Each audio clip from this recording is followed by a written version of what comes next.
Hello dear student, welcome back to magic concept YouTube channel. जय श्री राम।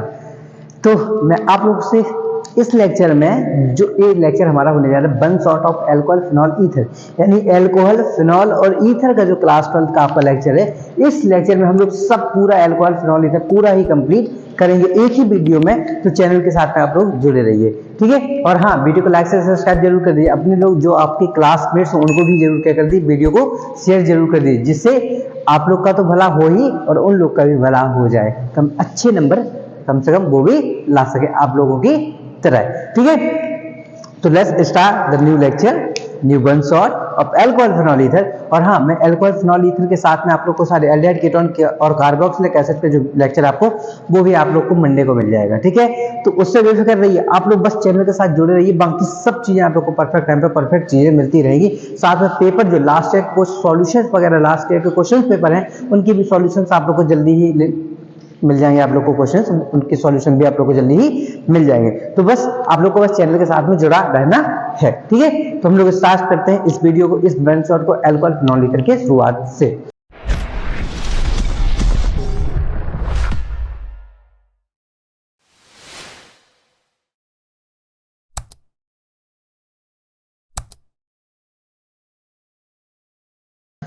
तो सबसे पहले हम बात करते हैं अल्कोहल होते क्या हैं।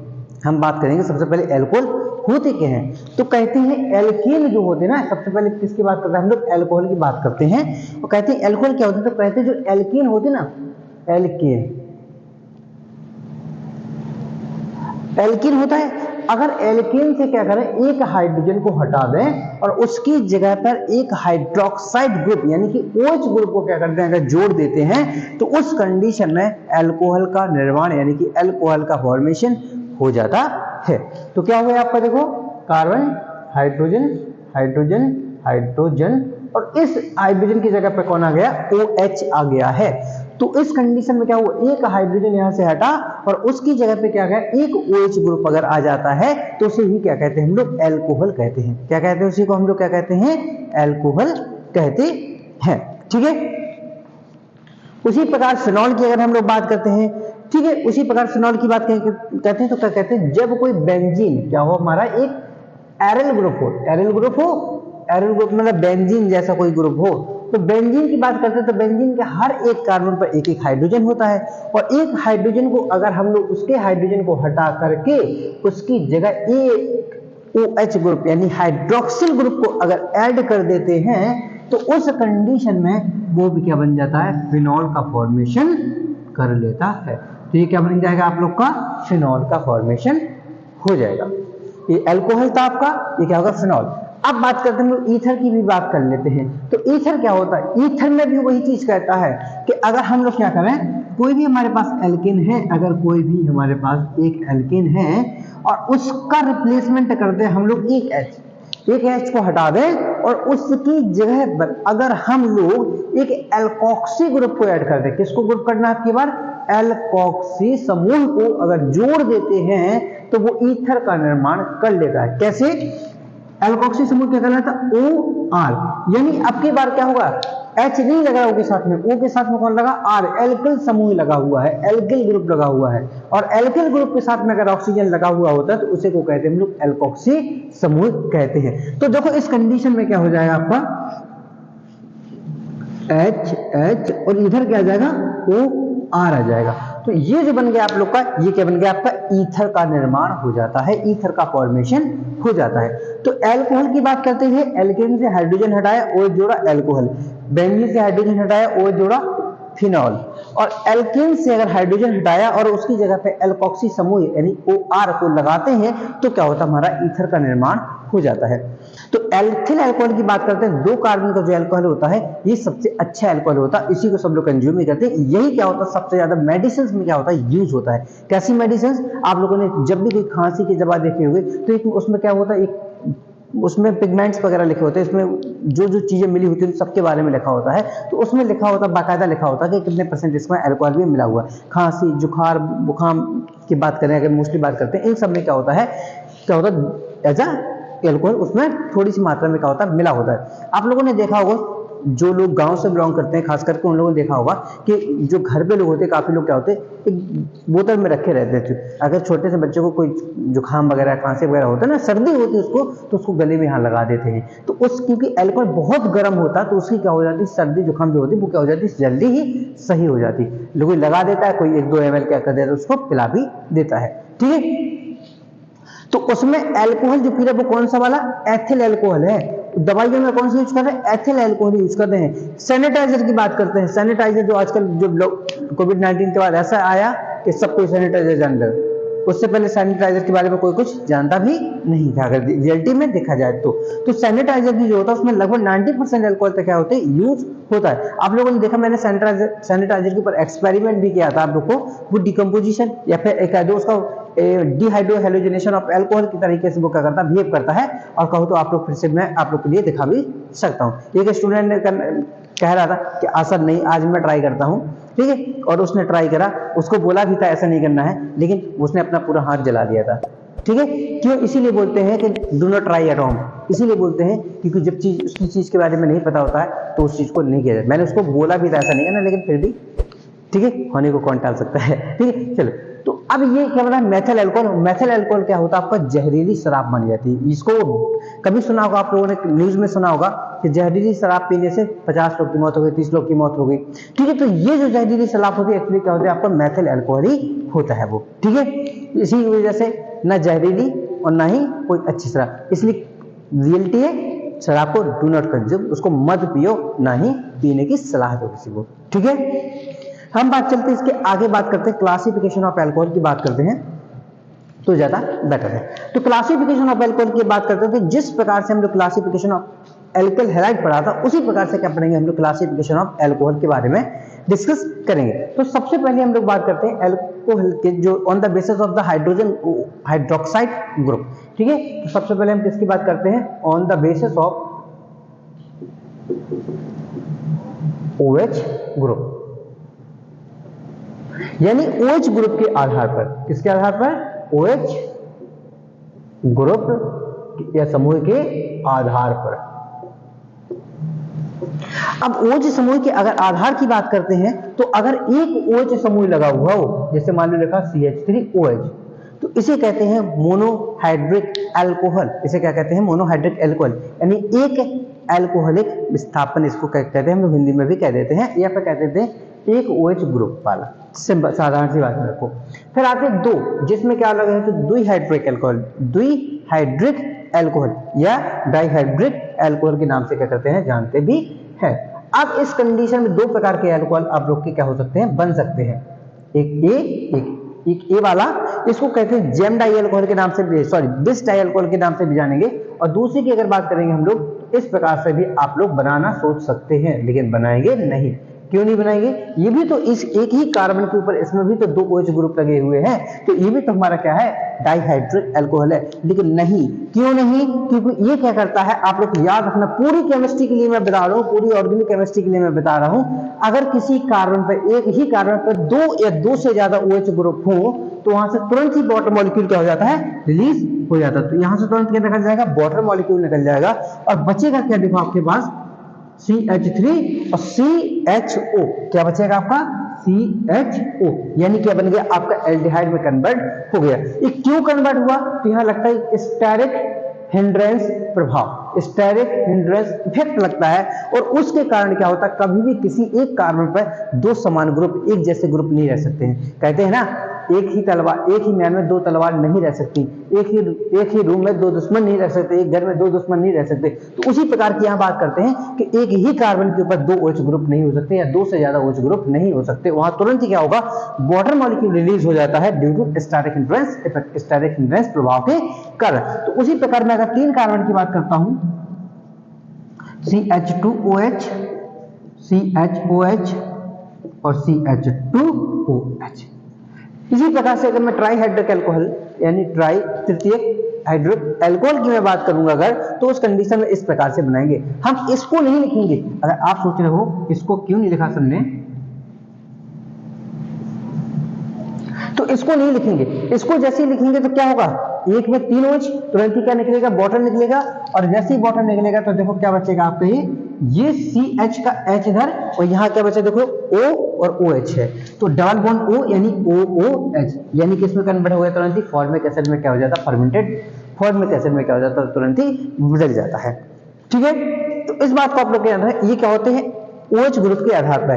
तो कभी भी पूरी ऑर्गेनिक केमिस्ट्री में आप लोग को हमेशा याद रखना है इस बात को कि किसी भी एक ही कार्बन पर दो OH ग्रुप कभी भी पॉसिबल नहीं होते हैं। इस बात को आप लोग बिल्कुल ही नोट करके लिख लीजिए, क्योंकि बहुत ही इंपॉर्टेंट रिएक्शन के तौर पे आप लोग को याद दिलाएगा। ठीक है, कन्वर्जन बहुत ज्यादा आपको क्या करेगा, हेल्प भी करता है। ठीक है, अब हम बात करते हैं on the basis of hybridization, यानी कि संकरण के आधार पर जो हमारे अल्कोहल होते हैं उनको कितने भागों में बांटा हुआ होता, तो उनको भी देख लेते हैं।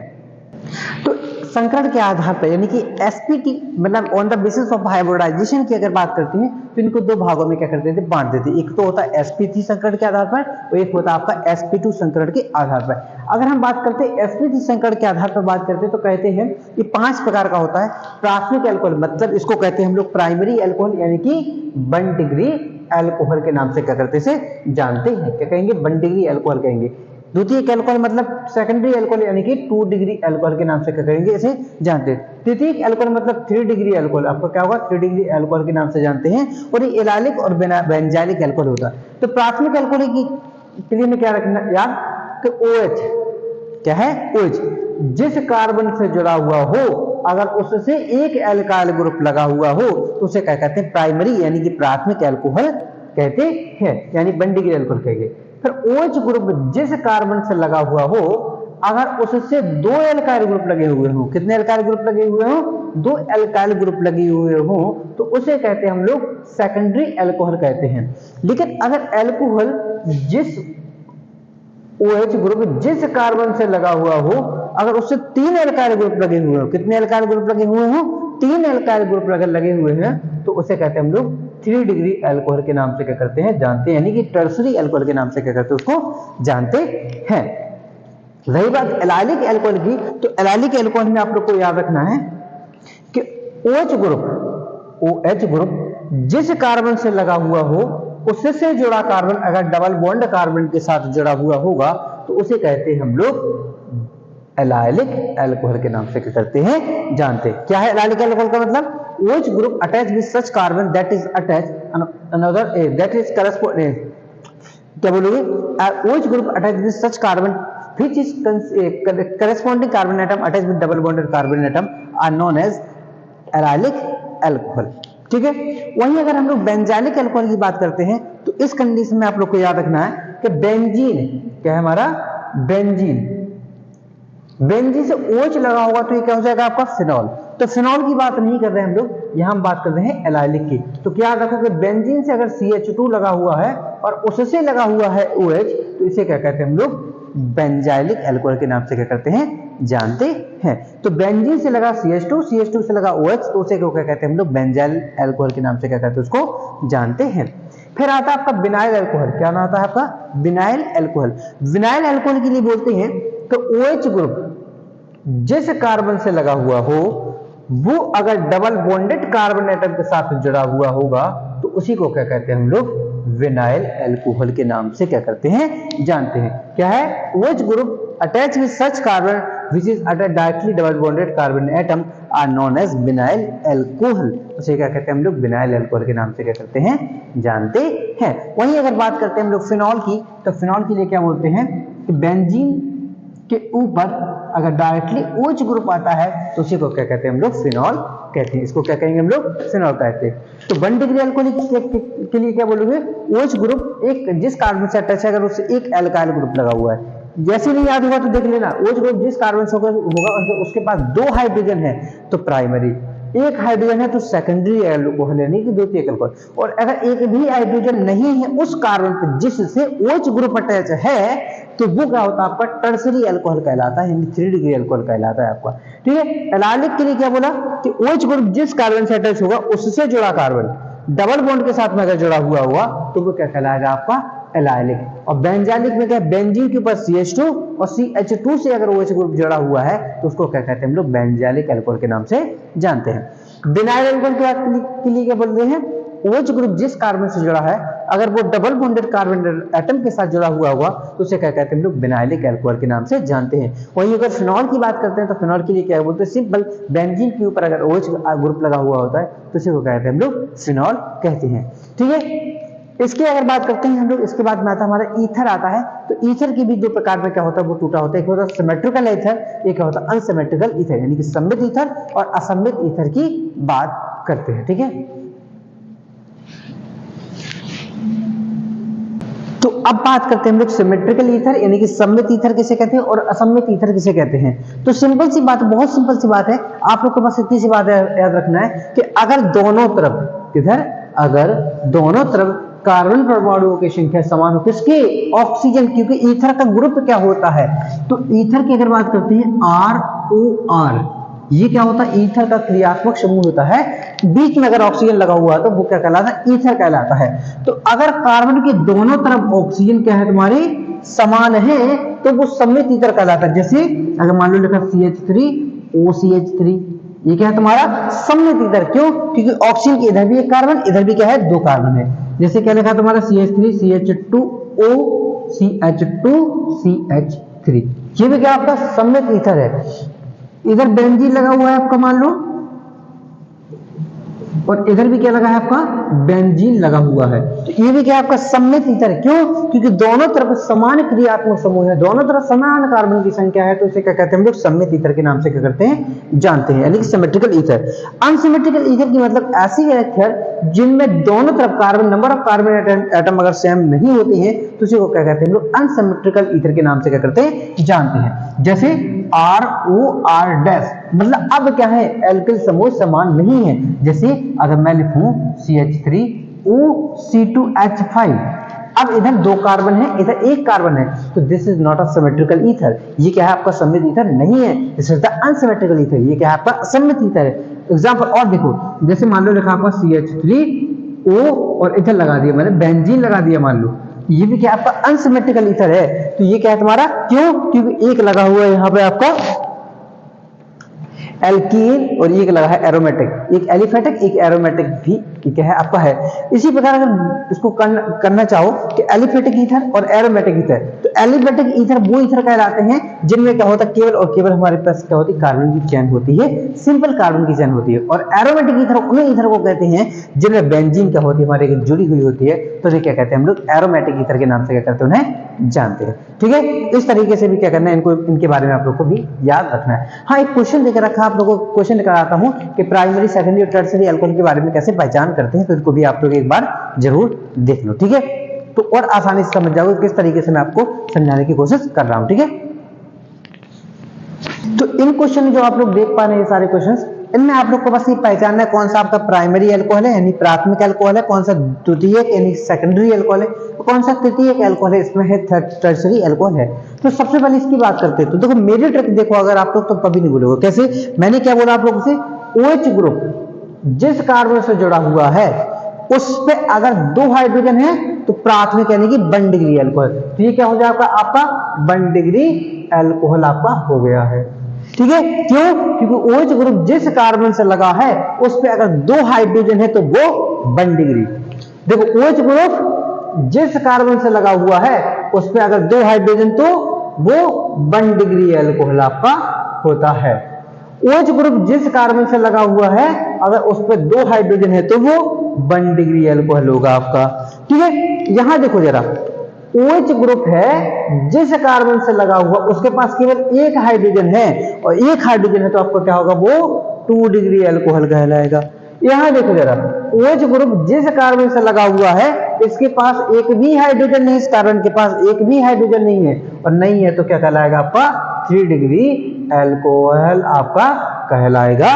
ठीक है, तो इस तरीके से आप लोग बिल्कुल साधारण तरीके से प्राथमिक द्वितीयक और तृतीयक अल्कोहल के बारे में क्या कर सकते हो, चुटकी बजा के आंसर पता लगा सकते हो। ठीक है, अब हम बात करते हैं इसके बाद में कि ईथर की अल्कोहल और फिनॉल ईथर की आईयूपीएसी नेमिंग किस प्रकार से करते हैं, तो इनको भी समझ लेते हैं। ठीक है, ओके, अब हम लोग करने जा रहे हैं IUPAC naming, alcohol phenol ether की आईयूपीएसी नेमिंग किस प्रकार से करते हैं। ठीक है, तो आप लोग को बस वही बात याद रखनी जो पहले वाले चैप्टर में या फिर आईयूपीएसी की नेमिंग में मैंने रूल्स में जो आप लोग को बताए थे। क्या क्या होते हैं आप लोग के लिए, क्या क्या रखना आप लोग को। अगर एल्कोहल की बात करें तो एल्कोहल के लिए जो इसका फंक्शनल ग्रुप होता है, OH ग्रुप जो होता है, इसके लिए इसमें क्या करते हैं हम लोग, एज अ सफिक्स में क्या करते हैं, ऑल का यूज करते हैं। किसका यूज करते हैं, OL। लेकिन अगर OH ग्रुप साइड चेन में लगा हुआ, नीचे ऊपर कार्बन ब्रांच में लगा हुआ होगा, तो उस कंडीशन में इसके लिए क्या यूज करते हैं हम लोग, हाइड्रोक्सी। क्या यूज करेंगे, और हाइड्रोक्सी। लेकिन हाइड्रोक्सी कब यूज करते हैं, जब यहाँ पर दो क्रियात्मक समूह लगे हुए हो और दूसरा क्रियात्मक समूह वो क्रियात्मक समूह हो जिसकी रिएक्टिविटी OH से यानी अल्कोहल से क्या हो, ज्यादा हो। फिनॉल की अगर बात करते हैं तो फिनॉल ही लिखते हैं इसकी नाम में। ईथर की अगर बात करते हैं, ईथर की आईयूपीएसी नाम की अगर हम लोग बात करेंगे तो इसकी आईयूपीएसी नाम लिखने के लिए आपको बस इस बात को याद रखना, क्या रखना, एल्कोक्सी और एल्केन। क्या रखना आपको, एल्कोक्सी एल्केन। अब आपको इतनी सी बात को समझना है, जो एल्कोक्सी है, एल का मतलब क्या होता है, कार्बन की संख्या। 1 को मैथ, 2 को ए, 3 को प्रॉप, 4 को ब्यूट, 5 पेंट, हेक्स, हेप्ट, जिसकी बात करते हैं तो इसमें एल और ऑक्सी क्या लगा देते हैं, बस ऑक्सी को क्या कर देते हैं, जोड़ देते हैं। किसको, कम कार्बन वाले, जहां पर कम कार्बन वाले होंगे उधर क्या करेंगे, एल्कोक्सी का यूज करते हैं, और जहां ज्यादा कार्बन होंगे, आपके मोर कार्बन होंगे, मोर कार्बन की तरफ क्या करते हैं हम लोग, एल्केन का क्या करते हैं, यूज करते हैं। मोर कार्बन की तरफ किसका करेंगे हम लोग, एल्केन का यूज करते हैं। एग्जांपल देखो आप लोग को ज्यादा बेटर क्लियर होगा। जैसे लिखा है CH3CH2OH, नाम क्या होगा इसका, दो कार्बन को क्या कहते हैं, एथ। क्या लिखते हैं, एथ। सिंगल बॉन्ड है तो एल, और OH के लिए क्या लगाते हैं, ऑल, तो नाम क्या हो जाएगा, ऑल हो जाएगा। ठीक है, एग्जांपल और देखो जरा, CH3 CH CH3 CH CL और COH, इसका नाम लिखना है। नंबरिंग हमेशा उधर से करते हैं जहां से फंक्शनल ग्रुप यानी क्रियात्मक समूह क्या होता है, आपका पास होता है। तो नंबरिंग करा तो देखा आप लोगों ने, देख पा रहे होंगे कि Cl नीचे लगा है और ऊपर CH3 लगा है। आपके पास दो ब्रांच मैंने लगा ली है इसमें, तो आप इस कंडीशन में क्या कर सकते हो, दो ऐसे तो मैं आपको आईयूपीएसी कराने जाऊं तो मैं 1 घंटा पे केवल आईयूपीएसी कराते रहूंगा। ठीक है, आप लोग केवल फॉर्मेलिटी के लिए बता रहा हूं कि किस तरीके से अगर आप लोग को आईयूपीएसी आए तो आप लोग को किस प्रकार से आईयूपीएसी करनी है।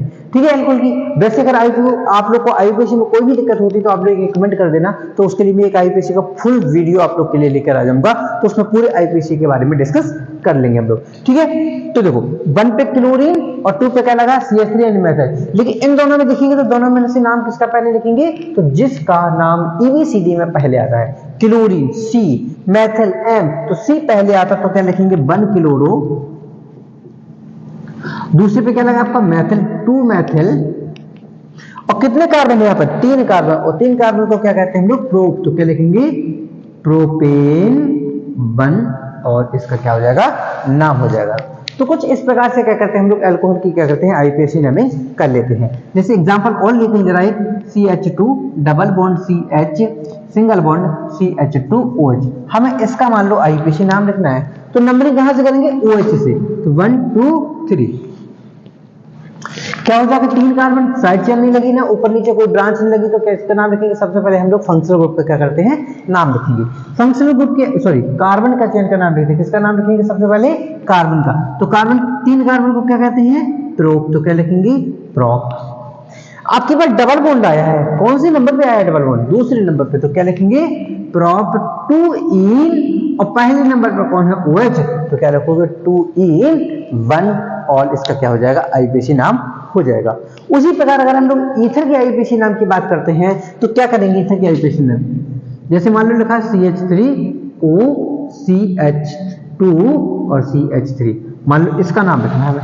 ठीक है, इसका नाम लिखना है, इसका नाम लिखेंगे तो क्या लिखेंगे हम लोग, देखो जो कम कार्बन वाले को ऑक्सी लगाना है, एक, और एल का मतलब होता है कार्बन की संख्या, तो अब की बात जो ऑक्सीजन है वो कहां ले जाओ, कम कार्बन तरफ, एक तरफ एक कार्बन, एक तरफ क्या है, 2 कार्बन, तो एक कार्बन को क्या बोलते हैं, मैथ, तो लिख दिया मैथ, और क्या लगा दिया, ऑक्सी, क्या हो गया नाम, मेथॉक्सी। और एक तरफ है 2 कार्बन, 2 कार्बन को क्या कहते हैं, एथ कहते हैं, तो क्या हो जाएगा हमारा, एथेन, तो नाम क्या होगा आपका, मेथॉक्सी एथेन, इसका क्या हो जाएगा, आपका नाम हो जाएगा। ठीक है, वही हम बात करते हैं, आगे चलते हैं, थोड़ा सा और चलते हैं, तो जैसे लिखा है CH3 CH2O CH2 CH2 CH3, मान लो हमें इसका नाम लिखना है, तो देखो अब की बात फिर से ऑक्सीजन को उधर ले जाएंगे जहां पर कार्बन की संख्या क्या होती है, कम होती है। तो यहाँ पे देखो 2 कार्बन है, इधर क्या है 3 कार्बन है, तो क्या नाम हो जाएगा, 2 कार्बन को क्या कहते हैं, एथ कहते हैं। तो क्या लिख देंगे, एथ और ऑक्सी साथ में जोड़ देंगे।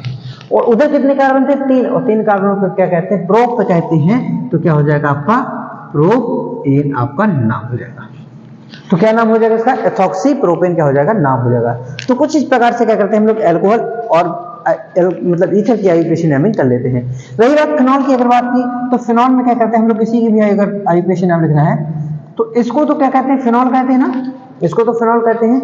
मान लो यहाँ पे क्लोरीन लग गया तो क्या लिख दोगे, नंबरिंग कर दोगे 1 2 क्लोरोफिनॉल हो जाएगा इसका नाम। मान लो यहाँ पर भी लगा है तो 2 जगह लगा आपके पास, तो क्या हो जाएगा 2,2 डाइक्लोरो क्लोरो और फिनॉल हो जाएगा। तो मतलब जो ब्रांच लगा होगा उसका नाम लिख देंगे और लास्ट में क्या लिख देते, सीधा सीधा क्या लिख देंगे, फिनॉल लिख देते। तो इस प्रकार से क्या करते हैं हम लोग फिनॉल की भी आयुक्रेशन कर लेते हैं। अब हम लोग चलते हैं मेथड ऑफ प्रिपरेशन यानी कि बनाने की विधियां की स्ट्रक्चर, सॉरी पहले थोड़ा स्ट्रक्चर के बारे में और समझ लेते हैं, फिर उसके बाद में हम लोग क्या करते हैं मेथड ऑफ प्रिपरेशन की ओर चलेंगे। अगर आप लोग को अभी भी कोई टॉपिक में दिक्कत आ रही है तो आप लोग कमेंट बिल्कुल ऑन है, आप लोग को कमेंट बिल्कुल ऑन है, कमेंट कर सकते हैं। बाकी जो भी डाउट है आप लोग कमेंट कर सकते हैं, तो उसको मैं और क्लियरली करके आप लोग को उसका सॉल्यूशन प्रोवाइड कराऊंगा किसी भी कीमत पर। बस आप लोग चैनल के साथ जुड़े रहिए, चैनल को सब्सक्राइब करते रहिए और अपने फ्रेंड को शेयर भी करते रहिए, ठीक है। तो अगर हम लोग स्ट्रक्चर ऑफ अल्कोहल या फिनॉल ईथर की बात करते हैं तो देखो मैंने यहाँ पे एक स्ट्रक्चर ऑफ मेथनॉल का बना के रखा है और आप लोग देख पा रहे होंगे यहाँ पे जो कार्बन और ऑक्सीजन के बीच की जो बॉन्ड लेंथ है वो 142 पिकोमीटर है, यानी कि बंध लंबाई जो है 142 पिकोमीटर होती है।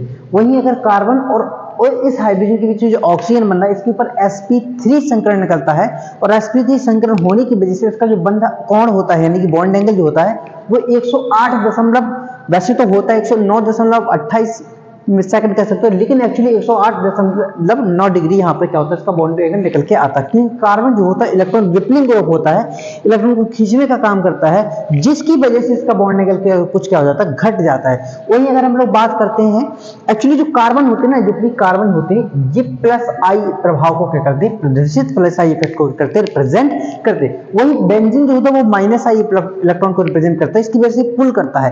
तो इसकी वजह से क्या होता है एक्चुअली यहाँ पर देखो इसकी बॉन्ड लेंथ कितनी होगी, 136 पिकोमीटर, यानी इसने क्या कर दिया, उसको कंप्रेस कर दिया है, इसके बॉन्ड को क्या कर दिया, कंप्रेस कर दिया है, ठीक है। तो इसको लेकिन बॉन्ड एंगल क्या हो गया, 109 डिग्री हो गया। तो यहां देखो जरा मेन फैक्टर होता है ईथर की अगर बात करते हैं, ईथर में क्या होता है कार्बन एक कार्बन इधर खींच रहा है, एक कार्बन उधर खींच रहा है, जिसकी वजह से जो उनका बॉन्ड एंगल कम होता है वो क्या हो जाता है, और ज्यादा बढ़ जाता है, जिसकी वजह से उनका बॉन्ड एंगल कितना हो जाता है, होना चाहिए तो 109.28 सेकंड, लेकिन एक हो जाता कितना, वो कितना जा रहा है 111.7 सेकंड हो जाता है, 111.7 डिग्री इसका क्या हो जाता है, बॉन्ड एंगल हो जाता है। साथ में बॉन्ड लेंथ जो होती है वो 141 की हो जाती है, 142 से क्या हो जाती है, 141 पिकोमीटर क्या हो जाती है, इनकी बंध लंबाई भी हो जाती है। तो इस प्रकार से क्या है, इनके तीनों क्या होते हैं, बॉन्ड स्ट्रक्चर की हम लोग बात करते हैं। लेकिन यहाँ पे अगर मेन बात यही है कि यहाँ पर ऑक्सीजन के पास sp3 संकरण बनता है और sp3 संकरण का जो हाइब्रिडाइजेशन होता है, संकरण होता है, वो 109 कितना 109.28 सेकंड होता है। आप लोग इस बात को जरूर याद रखिए। अब हम इसके बाद बात करते हैं बनाने की विधि, method of preparation of alcohol की हम लोग बात करते हैं। तो स्टार्ट करते हैं method of preparation of alcohol की बारे में। तो अब हम इसके आगे पढ़ने जा रहे हैं मेथड ऑफ प्रिपरेशन यानी कि बनाने की विधियां। तो हम लोग सबसे पहले बनाने की विधियों में भी पढ़ेंगे अल्कोहल के बारे में कि अल्कोहल को किस प्रकार से बनाया जाता है। तो अगर हम लोग अल्कोहल में बात करते हैं कि सबसे पहले किससे पढ़ें, तो आप लोग को याद रखना है एल्केन से किस प्रकार से अल्कोहल बनाते हैं। और जो ये मैं बताने जा रहा हूँ आपको बहुत ही याद रखना है, क्योंकि इसमें कन्वर्जन में बहुत ही आप लोग को हेल्प मिलेगी। और किस प्रकार से कन्वर्जन में हेल्प मिलेगी, मेरे लिए तो ये मेरा रामबाण होता है, मेरे लिए मेरा रामबाण होता है। कैसे रामबाण होता है तो आप लोग देखिए, सुनिए।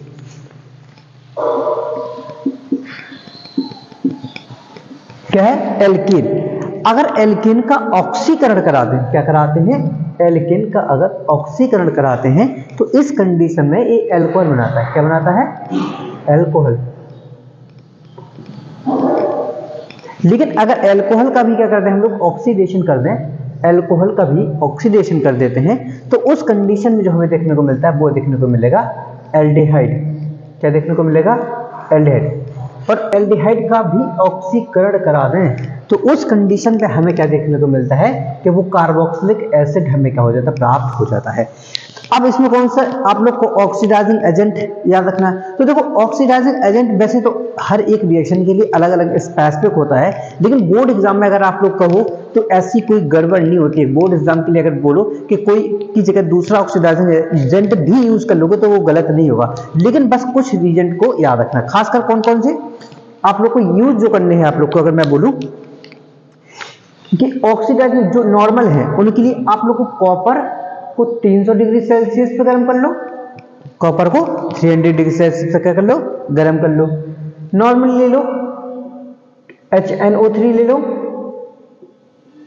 HNO3 ले लो। इन रीजेंट की अगर मैं बात करता हूं तो इनमें कोई दिक्कत नहीं, कहीं पे इन स्टेप में तुम लोग हर एक स्टेप में अगर इनका यूज कर लोगे बिल्कुल सही है। और बाकी होते तो आपके कौन कौन होते हैं, KMnO4 होता है आपका, K2Cr2O7 भी होता है। अगर आप लोग इस रीजेंट को भी यूज कर लोगे तो उस कंडीशन में क्या होगा, ये क्या होता है एल्केन से अल्कोहल, अल्कोहल से एल्डिहाइड, एल्डिहाइड से कीटोन बनाने में क्या होगा, एसिड बनाने में आप लोग का यूज होता ही होता है। ठीक है, इससे बेस्ट तरीका जो है कभी कभी क्या होता है एल्केन से डायरेक्टली एल्डिहाइड बनाने की बात करता है। तो अगर एल्केन से एल्डिहाइड बनानी तो डायरेक्टली क्या होता है KMnO4 क्या होती है एक स्ट्रॉन्ग ऑक्सीडाइजिंग एजेंट की तरह बिहेव करता है, तो हम लोग KMnO4 या K2Cr2O7 को ले सकते हैं। लेकिन इस कंडीशन में हम लोग क्या करते हैं, या तो एसिडिक मीडियम में लेंगे इन दोनों को, या तो फिर कर लेते हैं हम लोग बेसिक मीडियम में लेते हैं। तो या तो एसिडिक या बेसिक मीडियम में अगर लेंगे तो उस कंडीशन में क्या होता है कि एल्केन से डायरेक्टली क्या हो जाता है, हमें एल्डिहाइड मिल जाता है, एल्कोहल से डायरेक्टली हमें एसिड मिल जाता है इन दोनों की कंडीशन पे। तो आप लोग को ये रिएक्शन बिल्कुल आप लोग को रामबाण है रिएक्शन।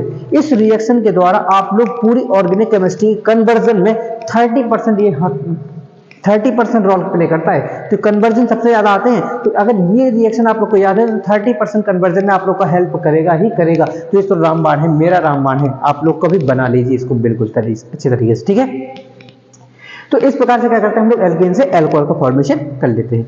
अगर वही बात करते हैं हम लोग एल्कीन से किस प्रकार से अल्कोहल का फॉर्मेशन करते हैं तो वो भी देखते हैं। सेकंड टॉपिक जो था हमारा, इसमें हमें एल्कीन से क्या बनाना है, अल्कोहल का फॉर्मेशन करना था। तो एल्कीन से अल्कोहल बनाने के दो मेथड होते हैं। अगर हम पहले मेथड की बात करते हैं फ्रॉम एल्कीन, यानी एल्कीन के द्वारा,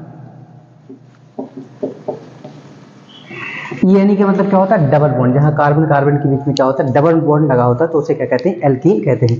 तो इसमें दो तरीके से बना सकते हैं। तो पहले आता है इसमें डायरेक्ट मेथड। डायरेक्ट मेथड का मतलब होता है जब सीधे सीधे क्या करें एल्कीन में जल को जोड़ते हैं, यानी वाटर को जोड़ें और डायरेक्टली क्या हो जाता है हमें एल्कीन मिल जाती है। ठीक है, तो इसमें क्या होता है, लेकिन ये तभी एप्लीकेबल होती है, तभी रूल लगेगा जब क्या हो कार्बन जो एल्कीन हमारी हो कार्बन की, वो क्या हो दोनों तरफ सिमेट्रिकल हो, यानी दोनों तरफ कार्बन की संख्या क्या हो समान हो। जैसे अगर मैं लिखूं सबसे पहले example CH2 double bond CH2, अगर देखो इसमें क्या है डबल बॉन्ड के दोनों तरफ कार्बन की संख्या क्या है समान है, इसी को कहते हैं हम लोग सममित या फिर सिमेट्रिकल एल्कीन कहते हैं।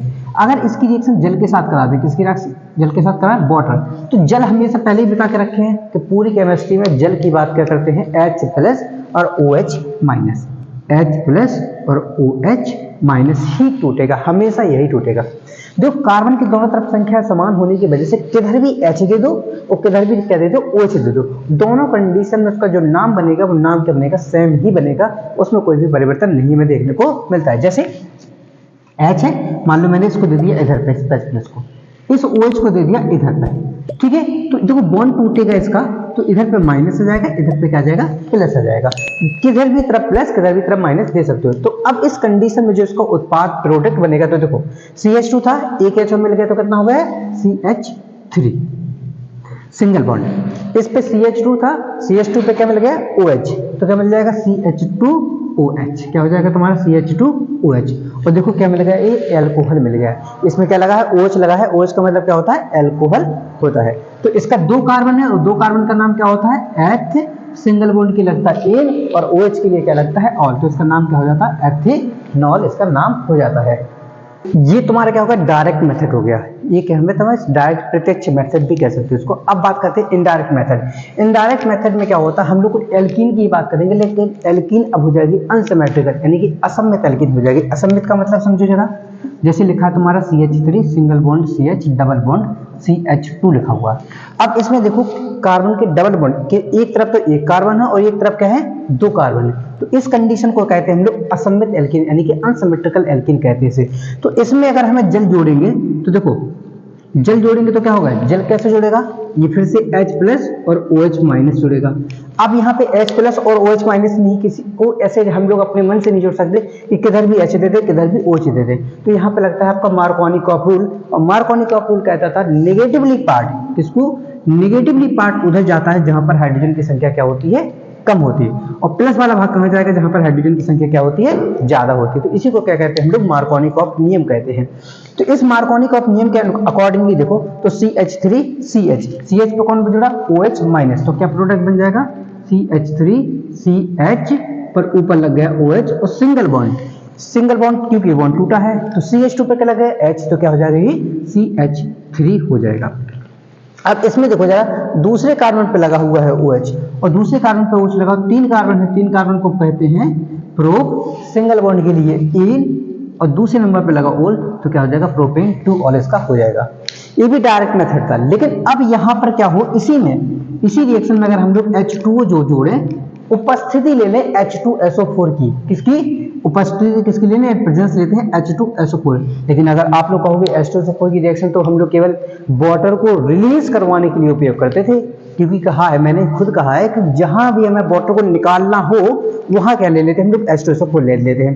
फिर यहाँ आप जुड़वाने की कैसी बात कर रहे हो, तो देखो मैंने एक बात बोली थी आप लोगों को कि जब भी वाटर निकालना होता है तो हम लोग लेते हैं कंसंट्रेशन यानी सांद्र H2SO4 लेते हैं, लेकिन यहाँ पे हम जो ले लेंगे वो लेंगे डाइल्यूट, कैसे लेंगे हम लोग, पतला वाला H2SO4 लेते हैं। तो इस कंडीशन में ये क्या करता है, वाटर को जोड़ने का काम करेगा, और वाटर को जोड़ने का जो काम करेगा वो किस प्रकार से काम करेगा, जैसे कि मार्कोनिकॉफ रूल करता है वैसे ही वाटर को जोड़ने का काम करता है। तो इसमें भी प्रोडक्ट आपका क्या बन जाएगा, देखो CH3CH OH और CH3, तो नाम दोनों का सेम है, प्रोडक्ट सेम है, बस इसमें क्या आ गया, प्रेजेंस आ गई डाइल्यूट H2SO4। तो ये कंफ्यूज मत हो जाना कि अगर मान लो कभी ऐसा आ जाए, इतना लिखा हुआ हो कि कंप्लीट द रिएक्शन यानी कि अभिक्रिया को पूर्ण करो, ऐसा पूछ ली तो इस कंडीशन में ऐसी गलती मत कर देना कि H2SO4 है तो यहाँ से वाटर या फिर और कुछ निकल रहा होगा, तो निकल नहीं रहा यहाँ से, केवल और केवल यहाँ पे क्या होगा, वाटर ही जुड़ेगा, क्योंकि यहाँ पे क्या है, डाइल्यूट है, तो डाइल्यूट के फॉर्म में भी क्या होता है, आपका वाटर जुड़ता है। तो इस प्रकार से क्या कहते हैं, एल्कीन से हम लोग क्या करते हैं, अल्कोहल का फॉर्मेशन कर लेते हैं। एक मेथड और है आपका जिसे कहते हैं हाइड्रोबोरोनेशन ऑक्सीडेशन रिएक्शन, ये बहुत पेपर में पूछा जाता है, खासकर CBC बोर्ड वालों का तो ये फेवरेट है, यूपी बोर्ड वाली भी अक्सर ही कर लेते हैं, अभिक्रिया को पूर्ण करो वाले में ये पार्ट को पूछ लेते हैं, तो इसको जरूरी आप लोग याद देख लीजिएगा, ठीक है। तो हाइड्रोबोरेनेशन ऑक्सीडेशन रिएक्शन की हम लोग बात करते हैं, हाइड्रोबोरेनीकरण। इसमें क्या करते हैं, जो एल्कीन होती है जैसे CH3CH डबल बॉन्ड CH2 लिखा हुआ है, इसकी रिएक्शन अगर हम लोग करा देते हैं B2SX, जिसे कहते हैं डाइबोरोन कहते हैं, इसे क्या कहते हैं, डाइबोरोन कहते हैं। डाइबोरोन को हम लोग अपने फॉर्म में लिख लेते हैं BH3, अगर इसमें 2 से भाग देते तो BH3 ही तो बनेगा, तो इसको क्या करते हैं BH3 क्या कर लेते हैं, यहाँ पे हम लोग लिख लेते हैं। तो BH3 के जैसे रिएक्शन कराते हो आप लोग, यहाँ मैं पूरी केमिस्ट्री में आप लोगों से बोला हूँ, एक ही बात बोलता हूँ कि पूरी केमिस्ट्री में हाइड्रोजन पे क्या आता है, H प्लस आता है, केवल एक रिएक्शन छोड़ के, और वो यही रिएक्शन है। इस रिएक्शन में क्या होता है, हाइड्रोजन पे प्लस ना आकर के इस रिएक्शन में हाइड्रोजन पे माइनस आता है इस पे, तो ये कैसे टूटेगा आपका, H पर माइनस और BH2 प्लस आता है। अब क्यों B पे प्लस आया, तो B पे प्लस इसलिए आता है क्योंकि आप लोगों को पता है B मतलब बोरोन, बोरोन क्या होती है, धातु होती है, और धातु पर कभी भी ऋणात्मक चार्ज नहीं आता है, धातु के ऊपर यानी मेटल के ऊपर हमेशा क्या आता है, प्लस ही आवेश आता है। इसी वजह से क्या हुआ यहाँ पर B बोरोन के ऊपर क्या आएगा, आपका पॉजिटिवली चार्ज यहाँ पर आया हुआ है, ठीक है। तो इस कंडीशन में अगर आप लोग देखो, अगर फिर से मार्कोनिकॉफ लगाएं, मार्कोनिकॉफ ने क्या कहा था, निगेटिवली पार्ट, माइनस वाला कहाँ जुड़ेगा, जहां पर हाइड्रोजन की संख्या कम होती है, तो देखो माइनस से कहाँ जुड़ेगा, ये इसके पास जुड़ेगा, लेकिन ऐसे ही क्या करेगा, एक बार जुड़ेगा, क्योंकि इसके पास 3 हाइड्रोजन है, इसको तीनों हाइड्रोजन अपने यहाँ से हटाने हैं, तो एक बार जुड़ेगा, फिर दूसरी बार ऐसी काम करेगा, फिर तीसरी बार ऐसी काम करेगा, तो यहाँ पे 3 एल्कीन की क्या पड़ जाती है, हमें जरूरत पड़ जाती है, तो 3, इसका क्या कर देंगे, 3 का गुणा, यानी कि तीनों हाइड्रोजन कहाँ लग गए, यहाँ पर। अब बोरोन जो होता है उसकी संयोजकता कितनी है, 3 होती है, तो ये बोरोन क्या करेगा, इन तीनों को अपने साथ में जोड़ लेगा, और किस प्रकार जोड़ेगा, तो देखो मैं जोड़ने का तरीका आपको यहाँ बना देता हूँ। B बोरोन की संयोजकता बैलेंस कितनी, 3, तो 3 एल्कीन को अपने साथ जोड़ेगा, तो कैसे जोड़ा होगा, CH3CH, एक पे एक H और मिल गया तो कितना हो जाएगा यहाँ पे CH2 सिंगल बॉन्ड CH2, इससे क्या होगा तुम्हारा बोरॉन जुड़ेगा। तो देखो जरा CH2 और CH3 एक ऐसे ही क्या करेंगे तीनों जुड़ेंगे तो CH2 और CH3 और CH3। आप लोग इसको अगर सही से मतलब इन सिंपल भाषा में लिखना चाहो तो ऐसे भी लिख सकते हैं इसको CH3 CH2 और B लगा है का होल थ्राइस और B, इसको ऐसे भी लिख सकते हो। ठीक है, अब ये इतनी रिएक्शन होगी, इसके बाद क्या कराते हैं इसका ऑक्सीकरण कराते हैं। और ऑक्सीकरण कराने के लिए क्या करते हैं, यहाँ पे लेते हैं H2O2 और H2O2 को जब भी तोड़ते हैं ये टूटेगा OH माइनस और OH प्लस, क्योंकि दो हाइड्रोजन दो ऑक्सी है तो ये इस फॉर्म में टूटेगा। OH पे ही माइनस आएगा और OH पे ही क्या आएगा प्लस आएगा। फिर से क्या करो बॉन्ड तोड़ दो यहाँ वाला, ये आपकी बारी बॉन्ड तोड़ दो। अच्छा देखो कार्बन और बोरोन के बीच के जैसी बॉन्ड तोड़ेंगे तो बोरोन तो फिर से धातु यानी मेटल, और मेटल के ऊपर हमेशा कैसा चार्ज आता है प्लस, तो ये बॉन्ड तोड़ा तो इस पे प्लस कार्बन पे माइनस, फिर से बॉन्ड तोड़ा तो इस पे माइनस कार्बन पे बोरोन पे प्लस, फिर से बॉन्ड तोड़ा तो कार्बन पे माइनस बोरोन पे प्लस। अब बोरोन पे कितने प्लस आ गए, देखो 1 2 3 प्लस आ गए। इस कार्बन पे देखो 1 2 3 जो कार्बन की चेन थी ये भी 3 कार्बन की, ये भी 3 कार्बन की, ये भी 3 कार्बन की, एक ही जैसे ग्रुप है 3 है और तीनों पे कैसा अब से माइनस का चार्ज लगा हुआ है। तो ऐसा लिख दें, देखो कैसे देख सकते हैं CH3 CH2 CH2 3 है तो 3 आगे लगा दिया और सब पे माइनस का चार्ज है तो माइनस से कौन जुड़ेगा तुम्हारा प्लस वाला, प्लस कौन है OH, तो इस पे जोड़ दो OH प्लस। B पे क्या है तुम्हारा, B पे प्लस चार्ज है, कितने प्लस है 3, तो कौन जुड़ेगा 3 माइनस वाले जुड़ेंगे, कौन जुड़ेंगे 3 माइनस वाले, तो BOH का होल ट्राइज, तो BOH का होल ट्राइज बन जाता है। इसी को अगर हम लिखें तो इसको लिख सकते हैं H3BO3 H3BO3, इसको कहते हैं बोरिक एसिड, बोरिक अम्ल के नाम से क्या करता है ये जाना भी जाता है। तो अगर क्वेश्चन में पता कैसे आता है एल्कीन से एल्कोहल कैसे बनाए, तो ये तो सिंपल तरीका है, एल्कीन से एल्कोहल वाटर बॉटल लगा देगा तो भी बन जाएगी, लेकिन क्वेश्चन आएगा एल्कीन की अभिक्रिया बोरॉन के साथ कराने पे एल्कोहल का निर्माण कैसे होता है, तो फिर इस रिएक्शन का आपको उपयोग करना पड़ेगा। यह क्वेश्चन लिखा होगा CH3CH double bond CH2 plus B2H6 उत्पाद कैसे छूटा होगा, कहेगा अभिक्रिया को पूर्ण करें कंप्लीट द रिएक्शन, तो उस कंडीशन में यहाँ नहीं छोड़ के आना प्रोडक्ट यहाँ बनेगा, ये क्या होगा तुम्हारा फाइनल आंसर होगा। तो ये रिएक्शन मोस्ट इंपॉर्टेंट रिएक्शन, इसको बिल्कुल ही याद रखिए, पेपर में सबसे ज्यादा आने वाली रिएक्शन होती है, गिनी चुनी रिएक्शन में से सबसे ज्यादा रिएक्शन आती है। आप लोग के लास्ट ईयर के क्वेश्चन सॉल्व करेंगे तो मैं हर बार एक आधी क्वेश्चन ऐसा होता नहीं कि इसका रखा ना हुआ मिल जाए क्योंकि रिएक्शन में, ठीक है, क्योंकि 35 नंबर की तो केवल यही रिएक्शन ही आनी है 35 नंबर की, तो ये क्वेश्चन अक्सर उसमें क्या होता है रखा हुआ होता है। ठीक है, इसके बाद हम बात करते हैं इसमें एल्किल हैलाइड से किस प्रकार एल्कोहल का फॉर्मेशन करते हैं, तो अब बना लेते हैं एल्किल हैलाइड के द्वारा एल्कोहल का निर्माण।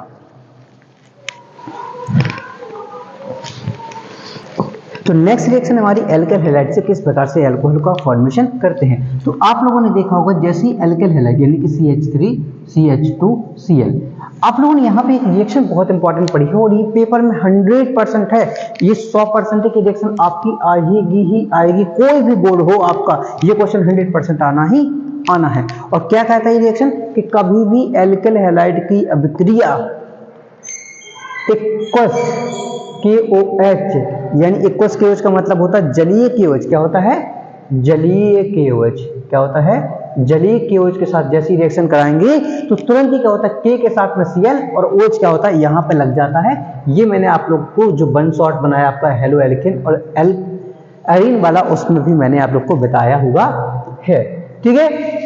तो कभी भी एक्वस KOH के साथ रिएक्शन कराते हैं तो क्या बनता है एल्किल हैलाइड की रिएक्शन एक्वस KOH के साथ रिएक्शन कराते हैं क्या बनेगा एल्कोहल और प्लस KCl निकल जाता है। लेकिन यहाँ पे एक चीज और होती है और वो क्या होती है, अगर एक्वस है तो एल्कोहल है और अगर यहाँ पे एक्वस यानी कि एक्वस की जगह जली की जगह कौन जाता है एल्कोहलिक आ जाए, एल्कोहलिक KOH अगर आ जाता है तो उस कंडीशन में एल्कोहल ना बन के एल्कीन बनता है, क्या बनता है एल्कीन का निर्माण होता है। आपका किसका निर्माण होगा एल्कीन का निर्माण होता है। तो इस प्रकार से क्या करते हैं हम लोग एल्किल हैलाइड से क्या करते हैं एल्किल हैलाइड से एल्कोहल का फॉर्मेशन कर लेते हैं। नेक्स्ट रिएक्शन की अगर बात करते हैं तो वो हमारी कार्बन मतलब जो कहते हैं हमारे एल्डिहाइड कीटोन से किस प्रकार से अल्कोहल का फॉर्मेशन कर सकते हैं। तो सबसे पहले हम बात करते हैं, इसके बाद में एल्डिहाइड से किस प्रकार से अल्कोहल का निर्माण करेंगे। ठीक है, तो नेक्स्ट रिएक्शन है from aldehyde, from aldehyde. Aldehyde से किस प्रकार बनाएंगे, तो सिंपल सा देखो, जैसे एल्डिहाइड का फॉर्मूला क्या होता है, मैं 2 कार्बन का एल्डिहाइड लिख ले रहा हूं, CH3C डबल बॉन्ड O और H, ये क्या लिखा हुआ है, एल्डिहाइड लिखा हुआ है। इसी को आप लोग लिख सकते हो CH3CHO भी लिख सकते हो आप लोग इसको। ठीक है, तो जैसे ही इसकी रिएक्शन में हम लोग क्या करते हैं, इसका रिडक्शन यानी कि अपचयन करते हैं। क्या करते हैं, इसका हम लोग अपचयन करते हैं। और अपचयन करने के लिए आप लोग को कभी भी याद हो, मैंने कहा भी है, निकेल, प्लेटिनम, पैलेडियम, कोबाल्ट, इनको लेते हैं या फिर NaBH4, क्या ले लें, NaBH4 लेते हैं। तो इस कंडीशन में ये क्या करते हैं, ऑक्सीजन वाले को डबल बॉन्ड को तोड़ देते हैं और एक हाइड्रोजन ऊपर और एक हाइड्रोजन क्या करते हैं, नीचे देते हैं। तो इस कंडीशन में देखो क्या बनेगा तुम्हारा CH3C, ऊपर क्या है O और ऊपर क्या लग गया H, तो H, और इस कार्बन पे देखो कितने हो गए H, 2 H हो गए, तो CH2। और मैं चाहूँ तो आप लोग इसको इसकी जगह पे क्या कर सकते हो, ऐसे भी लिख सकते हो, जो OH है आपका वो OH क्या कर दो, इधर लिख दो, तो भी क्या बन गया CH3CH2OH, यानी कि ये भी क्या बन गया आपका एल्कोहल का फॉर्मेशन यानी निर्माण हो गया है आपका। ठीक है ना। इसी प्रकार हम लोग कीटोन का भी अपचयन करके अल्कोहल का निर्माण कर सकते हैं। तो देखो नेक्स्ट में लिखता हूं यहाँ पर कीटोन के द्वारा।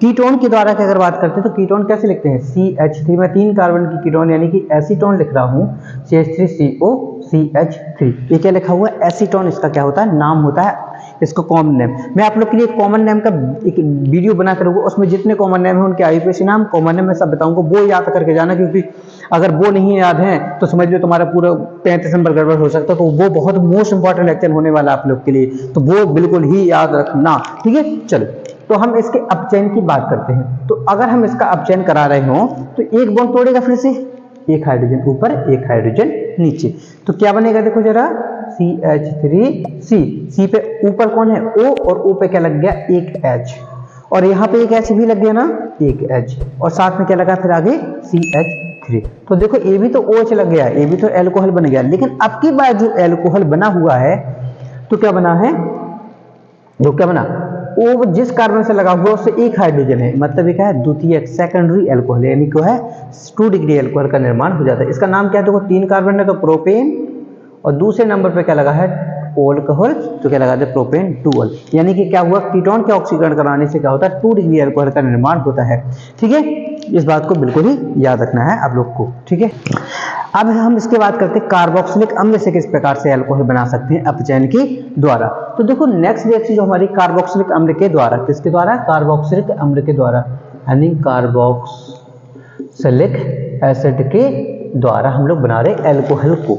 ठीक है, तो देखो कार्बोक्सिलिक एसिड का सूत्र क्या होता है तुम्हारा, 2 कार्बन का अगर लिखे तो CH3C डबल बॉन्ड O और OH, ये क्या लिखा, 2 कार्बन का कार्बोक्सिलिक अम्ल लिखा हुआ है, इसी का नाम होता है एसिटिक अम्ल। इसका क्या नाम होता है, एसिटिक अम्ल होता है, इसी को क्या कहते हैं हम लोग, एसिटिक एसिड, और या फिर 2 कार्बन का होता है तो एथेनोइक एसिड कहते हैं।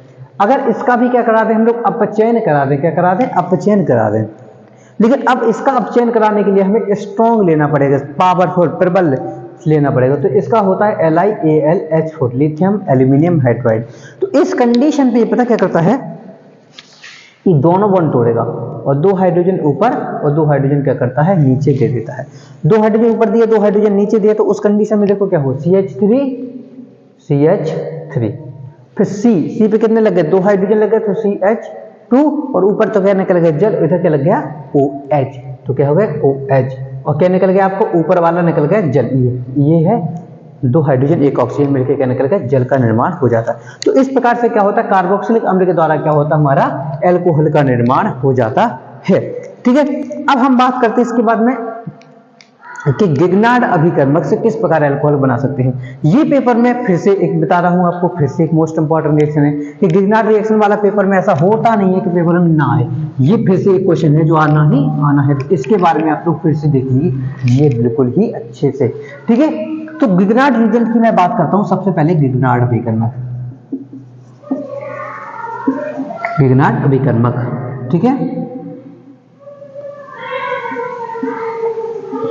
तो ये क्या होता है आपका RMgX होता है। क्या होता है? RMgX। और इसको पानी बहुत प्यारा है, ये किसी से भी रिएक्शन करेगा तो पानी के साथ रिएक्शन करेगा ही करेगा, बिना पानी के रिएक्शन ये रुकता ही नहीं है। तो देखो जरा, सबसे पहले मैंने क्या लिया, गिगनार्ड अभिकर्मक की रिएक्शन में फॉर्मल्डिहाइड के साथ करा रहा हूँ। किसके साथ करा रहा हूँ? एक कार्बन के एल्डिहाइड के साथ, जिसे कहते हैं फॉर्मल्डिहाइड कहते हैं। तो फॉर्मल्डिहाइड का सूत्र क्या होता है? HCHO। क्या लिखते हैं? HCHO। इसी को इस तरीके से लिखते हैं H डबल बॉन्ड O। इसी को क्या कहते हैं हम लोग? फॉर्मल्डिहाइड कहते हैं। जैसे फॉर्मल्डिहाइड की रिएक्शन में गिगनार्ड अभिकर्मक के साथ कराऊं, R की जगह मैंने ले लिया CH3, Mg और X की जगह ले रहा हूं मैं Br ले रहा हूं। ठीक है, तो इस कंडीशन में देखो क्या होगा, पूरी केमिस्ट्री में गिगनार्ड रीजन का बॉन्ड हमेशा यहीं से टूटेगा, Mg पे हमेशा प्लस आएगा, कार्बन पे हमेशा माइनस आएगा।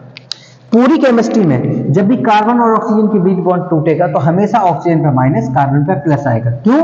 क्योंकि ऑक्सीजन की इलेक्ट्रोनेगेटिविटी यानी विद्युत ऋणात्मकता का मान सबसे ज्यादा होता है ना। ठीक है, तो इस कंडीशन में अपोजिट चार्ज जोड़ दो, माइनस वाला प्लस है और ये माइनस वाला क्या होगा? इस प्लस के साथ में क्या हो जाएगा? जुड़ जाएगा। तो देखो क्या बनेगा, CH3 पर कितना हुआ? 2 हाइड्रोजन है और ये CH3 लग रहा है, तो CH3 और ये क्या हो जाएगा तुम्हारा? CH2, CH3 और CH2। O पे क्या है? माइनस, O पे है माइनस, तो माइनस से कौन लगेगा? Mgr प्लस वाला, तो क्या होगा? MgBr। और अभी तो मैंने बोला कि कभी भी गिगनार्ड रिएक्शन किसी के साथ रिएक्शन करेगा, पानी के साथ जरूर रिएक्शन करेगा, यानी वाटर के साथ रिएक्शन करेगा ही करेगा। तो क्या करा दिया? H2O। और अभी आपसे बताया कि H2O की किसी के साथ भी रिएक्शन कराते हैं वो हमेशा H प्लस और OH माइनस में टूटता है। तो फिर से क्या होगा, ये वाला बॉन्ड टूटेगा फिर से Mg पे प्लस और ऑक्सीजन पे माइनस। ऑक्सीजन पे माइनस है तो कौन लगेगा? इससे प्लस लगेगा ना, तो क्या हो जाएगा? CH3 CH2, O पे माइनस, तो O पे क्या लग जाएगा? H। तो क्या हो जाएगा? CH3 CH2 और O पे माइनस है तो लग गया OH। और प्लस में देखो क्या होगा, Mg पे प्लस है तो Mg पे लगेगा माइनस वाला, तो क्या हो जाएगा? MgOH और Mg पे आ जाएगा Br। तो देखो क्या बन गया आपका? CH3 CH2 OH, यानी क्या बन गया आपका? एथिल अल्कोहल का निर्माण हो गया है। ठीक है, तो आपको याद रखना कि जब भी फॉर्मल्डिहाइड की रिएक्शन गिगनार्ड अभिकर्मक के साथ कराते हैं तो 1 डिग्री अल्कोहल का आपका निर्माण होता है। लेकिन फॉर्मल्डिहाइड को छोड़ करके किसी भी एल्डिहाइड की अभिक्रिया गिगनार्ड अभिकर्मक यानी रीजेंट के साथ कराते हैं तो हमेशा 2 डिग्री अल्कोहल का फॉर्मेशन हमें देखने को मिलता है। उसको भी देखते हैं। हम आपकी बात ले रहे हैं एसिटिक एसिड, एसिटल्डिहाइड। ये क्या है? 2 कार्बन के एल्डिहाइड, और 2 कार्बन के एल्डिहाइड को कहते हैं हम लोग एसिटल्डिहाइड कहते हैं। इसकी रिएक्शन जैसी मैंने मेथिल मैग्नीशियम ब्रोमाइड यानी CH3 Mg और Br के साथ जैसे ही कराता हूं उस कंडीशन में देखो क्या होगा, फिर से काम वही, ये बॉन्ड टूटा, कार्बन माइनस Mg पे प्लस और CH3 फिर से यहाँ पे आ जाएगा। तो अब की बात इस कार्बन पे देखो क्या हो जाएगा, CH3 कार्बन,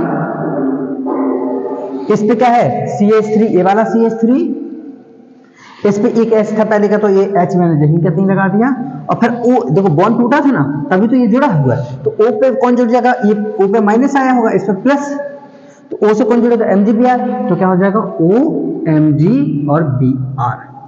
रिएक्शन करा दो इसकी वाटर के साथ में, वाटर के साथ रिएक्शन कराओगे तो फिर से क्या होगा, ये वाला बॉन्ड टूटेगा, ये वाला बॉन्ड टूटेगा तो क्या होगा, देखो फिर से O पे माइनस और कार्बन पे Mg पे क्या आ जाएगा प्लस। तो आपके पास CH3 CH CH3, देखो मैं इसको सीधा लिख लूं CH3 CH CH3, तो देखो मैं ऐसे लिख लेता हूं CH3 CH CH3, और CH पे कौन जोड़ा O पे माइनस, तो CH पे O माइनस, और माइनस से कौन लगा H2O का H प्लस लगेगा, तो H और प्लस पे फिर से ये वाला क्या हो जाएगा आपका बाहर निकल जाएगा।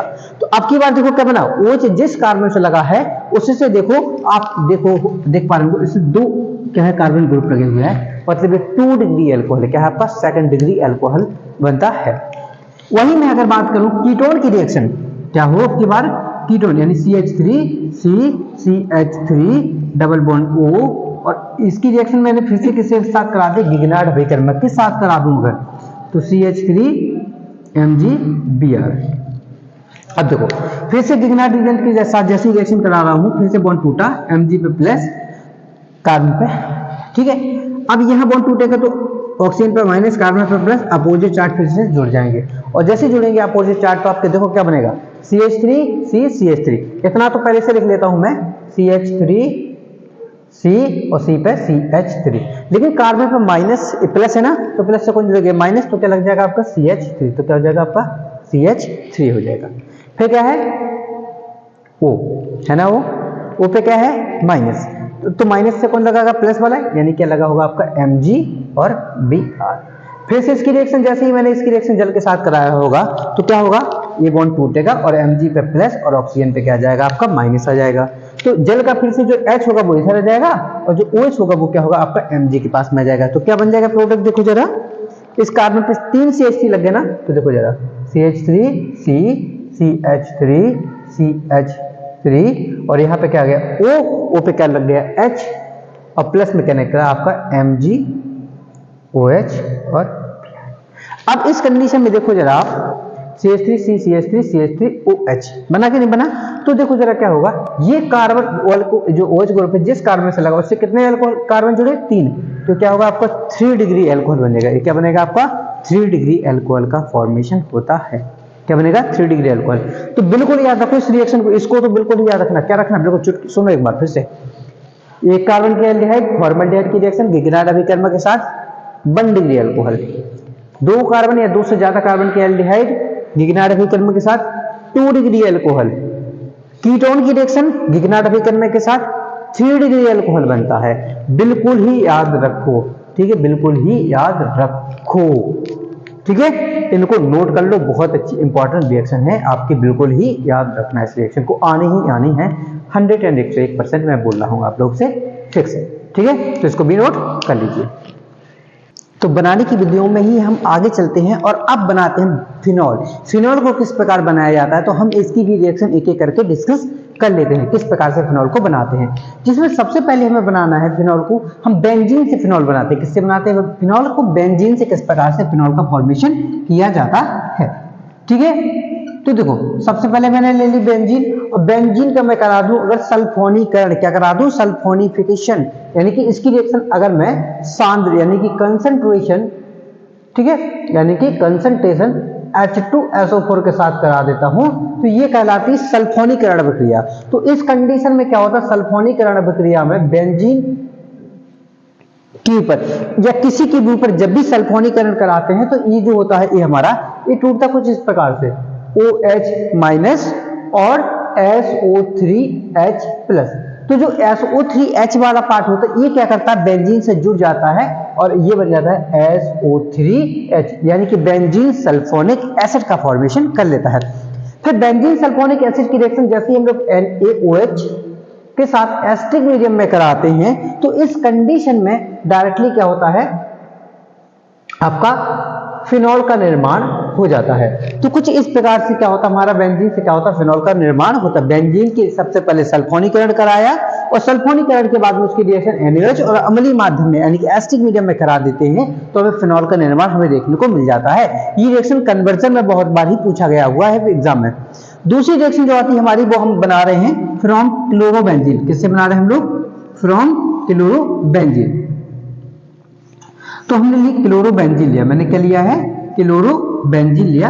और क्लोरोबेंजीन से अगर फिनॉल बनाना है तो देखो वैसे तो 2 स्टेप में होता है। पहले स्टेप में जैसे क्या करता है NaOH की रिएक्शन कराते हैं, एक्चुअली क्या होता है जो क्लोरोबेंजीन होता है ये directly electrophilic aromatic substitution reaction represent नहीं करता, यानी कि ऐसा पॉसिबल नहीं होता यहाँ पे कि Na के साथ में Cl निकल जाए, OH यहाँ डायरेक्टली जुड़ जाए, तो यहाँ पर पॉसिबल नहीं होता है। तो उस कंडीशन में पहले क्या करता है, ये बनाता है ONA यानी सोडियम फिनॉक्साइड का निर्माण कर लेता है। और सोडियम फिनॉक्साइड की रिएक्शन जैसे ही HCl वगैरह के साथ में कराता है तो उस कंडीशन में NaCl और O पे क्या लग जाएगा, H लग जाता है और क्या होता है, फिनॉल का निर्माण आपका देखने को मिल जाता है। तो फिनॉल प्लस NaCl वगैरह क्या हो जाता है, निकल जाता है। ये यानी कि एसिड है, क्या है तुम्हारा एसिड लिखा हो, तो एसिडिक की प्रेजेंस में कराते हैं तो इस कंडीशन में क्या होता है, हमारा क्लोरोबेंजीन से फिनॉल का निर्माण होता है। और इस रिएक्शन का डाउस प्रोसेस के नाम से क्या है, रिएक्शन को भी जाना जाता है। हम तीसरी बात करते हैं एनिलीन से। किसकी बात करते हैं, एनिलीन से किस प्रकार से क्या होता है, हमारा फिनॉल का निर्माण करते हैं। ये रिएक्शन आपकी कुछ ज्यादा ही इंपॉर्टेंट है, ये रिएक्शन आपकी कुछ ज्यादा ही इंपॉर्टेंट है। क्यों इंपॉर्टेंट है, तो एनिलीन की अगर हम लोग बात करते हैं एनिलीन की रिएक्शन जैसे हम लोग नाइट्रस एसिड के साथ कराते हैं, किसके साथ में कराते हैं, HNO2 के साथ में, और इसको क्या कहते हैं, NaNO2 और प्लस HCl कहते हैं। तो ये दोनों मिलकर ही क्या बनाता है, नाइट्रस एसिड बनाता है। 0 से 5 डिग्री सेल्सियस के अराउंड पे क्या करते हैं हम लोग, गर्म करते हैं, गर्म नहीं करते एक्चुअली। अब कहोगे सर 0 से 5 डिग्री सेल्सियस की बात कर रहे हैं तो सर्दी लगती है, तो एक्चुअली सर्दी ही समझ लो, मतलब उसको क्या होता है, अगर उनका टेम्परेचर को लगभग जो मेंटेन करते हैं वो कितना करते हैं, 0 से 5 डिग्री सेल्सियस का टेम्परेचर क्या करते हैं हम लोग, मेंटेन करके रखते हैं। तो इस कंडीशन पे क्या होता है, ये बहुत इंपॉर्टेंट रिएक्शन है, ये बनाता है डाई एजोनियम सॉल्ट। क्या बनाता है, डाई एजोनियम लवण बनाता है। आपको कुछ इस प्रकार से क्या होता है आपका, ये बनाता है N2Cl। और जैसे ही इसकी रिएक्शन वाटर यानी जल के साथ कराते हैं, थोड़ा सा हल्का सा गर्म करते हैं, वार्म बस करते हैं, तो इस कंडीशन में क्या होता है, इसमें देखो कभी भी एजोनियम सॉल्ट है, इसको कभी भी आप गर्म करो तो उस कंडीशन में आपको हमेशा याद रखना कि नाइट्रोजन गैस क्या कर देता है, निकाल देता है। वाटर टूटता कैसे था, H प्लस और OH माइनस में, तो इस कंडीशन में ये H प्लस Cl के साथ में निकल जाएगा तो HCl निकल जाएगा। बचा कौन, OH। OH क्या होता है, डायरेक्टली बेंजीन के ऊपर जुड़ जाता है, और इस प्रकार से क्या होता है आपका एनिलीन से फिनॉल का निर्माण आपको देखने को मिल जाता है। तो एनिलीन से फिनॉल किस प्रकार बनाते हैं, तो एनिलीन से फिनॉल बनाने के लिए हमें क्या करते हैं, एनिलीन के सिंपल्स क्या कराते हैं, नाइट्रस एसिड के साथ अभिक्रिया, और उसके बाद में क्या करते हैं हम लोग HCl या NO, उसकी रिएक्शन को किससे, वाटर के साथ करते हैं, हल्का सा गर्म करते हैं, तो हमें क्या मिलता है, फिनॉल का निर्माण हमें देखने को मिल जाता है। ये थी कुछ आपकी रिएक्शन, लेकिन एक रिएक्शन और सबसे ज्यादा इंपॉर्टेंट होती है फ्रॉम क्यूमीन। क्यूमीन से किस प्रकार से क्या करते हैं, क्यूमीन के द्वारा हम लोग किस प्रकार क्या करते हैं, फिनॉल का निर्माण करते हैं। तो ये भी आप लोग देखो जरा। अगर मैं क्यूमीन की बात करूं तो क्यूमीन एक्चुअली क्या होता है, बेंजीन के ऊपर जैसे CH3 और CH3 ये लिखा होता है, इसे क्या कहते हैं हम लोग, इसका नाम क्या है, क्यूमीन इसका नाम है। और इसकी रिएक्शन जैसी, इसकी रिएक्शन क्या करते हैं हम लोग, एयर यानी वायु के साथ कराते हैं, किसके साथ, ऑक्सीजन यानी वायु के साथ कराते हैं। तो इस कंडीशन में इसका होता कुछ ऑक्सीडेशन, कुछ इस प्रकार से प्रोडक्ट का निर्माण करता है। आप लोग देखो जरा, ये जो C और H लिखा है ना, C और H यहाँ पर लिखा हुआ है, यहाँ जो CH लिखा है, इनके बीच में दोनों के दोनों ऑक्सीजन जाके क्या कर जाती है, बैठ जाती है। तो देखो CO और H, ठीक है ना। अब ऊपर क्या लगा है तुम्हारा, एक CH3 ऊपर और एक CH3 तुम्हारा इधर। नेक्स्ट स्टेप की अगर मैं बात करता हूं, नेक्स्ट सिस्टम में अगर मैं बात करूं तो इसकी रिएक्शन एसिडिक मीडियम में पे लेता हूं, H प्लस के मीडियम में H2O जैसे ही लेता हूं, तो पता क्या होता है, ये वाला बॉन्ड क्या होता है, एक्चुअली इतना बॉन्ड क्या होता है, टूट जाता है। ये इतना पार्ट क्या होता है आपका, टूट जाता है। और देखो टूटेगा तो क्या निकला, CH3, C से O और CH3, ठीक है। और साथ में जो OH ये लगा है ना, ये वाला OH, ये क्या होता है, इस कार्बन के ऊपर जुड़ जाता है, और क्या होता है आपका फिनॉल का निर्माण हो जाता है। और साथ में क्या बना, साथ में देखो क्या बना, CH3 CO CH3 CH3 C double bond O और CH3, इसको कहते हैं एसीटोन। तो क्या बना आपका, एसीटोन बना है, और साथ में क्या बन गया आपका, फिनॉल का निर्माण हो जाता है। तो इस प्रकार से क्या होता है, क्यूमीन से क्या करते हैं हम लोग, फिनॉल का निर्माण कर लेते हैं। कैसे करा, क्यूमीन की रिएक्शन ऑक्सीजन से कराई, एयर से कराई, हवा के साथ में कराते हैं, तो क्यूमोन पेरोक्साइड का फॉर्मेशन होता है, और उसकी रिएक्शन जैसी एसिड के साथ कराते हैं तो उस कंडीशन में क्या होता है आपका, क्यूमीन से फिनॉल का निर्माण हमें देखने को मिल जाता है। तो ये थी आपकी method of preparation of phenol की हम लोग जो बात कर रहे थे। अब हम इसकी बात पढ़ना है physical property of alcohol and phenol की हम बात करने जा रहे हैं, ठीक है। तो अब हम लोग को देखना है भौतिक गुण, अल्कोहल के भौतिक गुण के बारे में। तो अल्कोहल के भौतिक गुण में आप लोग को दो बातें बिल्कुल याद रखनी है। क्या बात रखनी है, अल्कोहल का जो क्वथनांक यानी कि बॉइलिंग पॉइंट होता है, ये other organic compound except acid, यानी कि अगर हम लोग अल्कोहल के क्वथनांक की बात करते हैं तो पूरे जो ऑर्गेनिक कंपाउंड होते हैं उनमें सबसे ज्यादा होता केवल और केवल अम्ल को छोड़ दिया जाए तो अल्कोहल का क्वथनांक सबसे ज्यादा आपका होता है। लेकिन एक बात आप लोग को याद रखनी है, मैंने एल्किल हैलाइड वाले चैप्टर में भी बताया था आप लोग को कि कार्बन की संख्या बढ़ने पर बॉइलिंग पॉइंट क्या करता है, बढ़ता है। क्यों, क्योंकि बंडर बाल्ब जो बल लगता है वो बढ़ता है, तो जिसकी वजह से कार्बन की संख्या बढ़ने पर बंडर बाल्ब बढ़ता है, चाहे वो अल्कोहल हो चाहे वो आपका फिनॉल क्यों ना हो, ठीक है। दूसरी बात करते हैं हम लोग सॉल्युबिलिटी की, तो अल्कोहल और जो फिनॉल होते हैं दोनों ही क्या होते हैं, अल्कोहल और फिनॉल। आप लोग अच्छे से जानते होंगे कि अल्कोहल कितना ज्यादा विलय होता है, क्योंकि तभी तो आप अल्कोहल को कंज्यूम करते वो क्या करते हैं, पानी मिलाया, अल्कोहल मिलाई और खत्म कर जाते हैं। क्यों कर जाते हैं खत्म, क्योंकि अल्कोहल में पानी डिसॉल्व हो जाती है, और डिसॉल्व होने की वजह से क्या होता है, यानी इससे क्या पता, अपने को क्या पता, अपने को ये पता पड़ गया कि हाँ अल्कोहल में पानी या पानी में अल्कोहल मिल जाता है, यानी कि सॉल्युबिलिटी ऑफ अल्कोहल पानी में अच्छी होती है।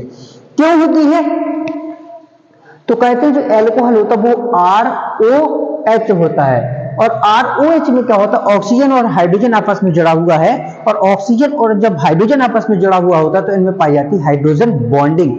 इंटरमोलिकुलर हाइड्रोजन बॉन्डिंग होने की वजह से अल्कोहल पानी में डिसॉल्व हो जाता है। साथ में आप लोगों ने देखा फिनॉल की बात करते हैं, तो फिनॉल की अगर हम लोग बात करते हैं तो फिनॉल भी क्या होता है, पानी में डिसॉल्व हो जाता है।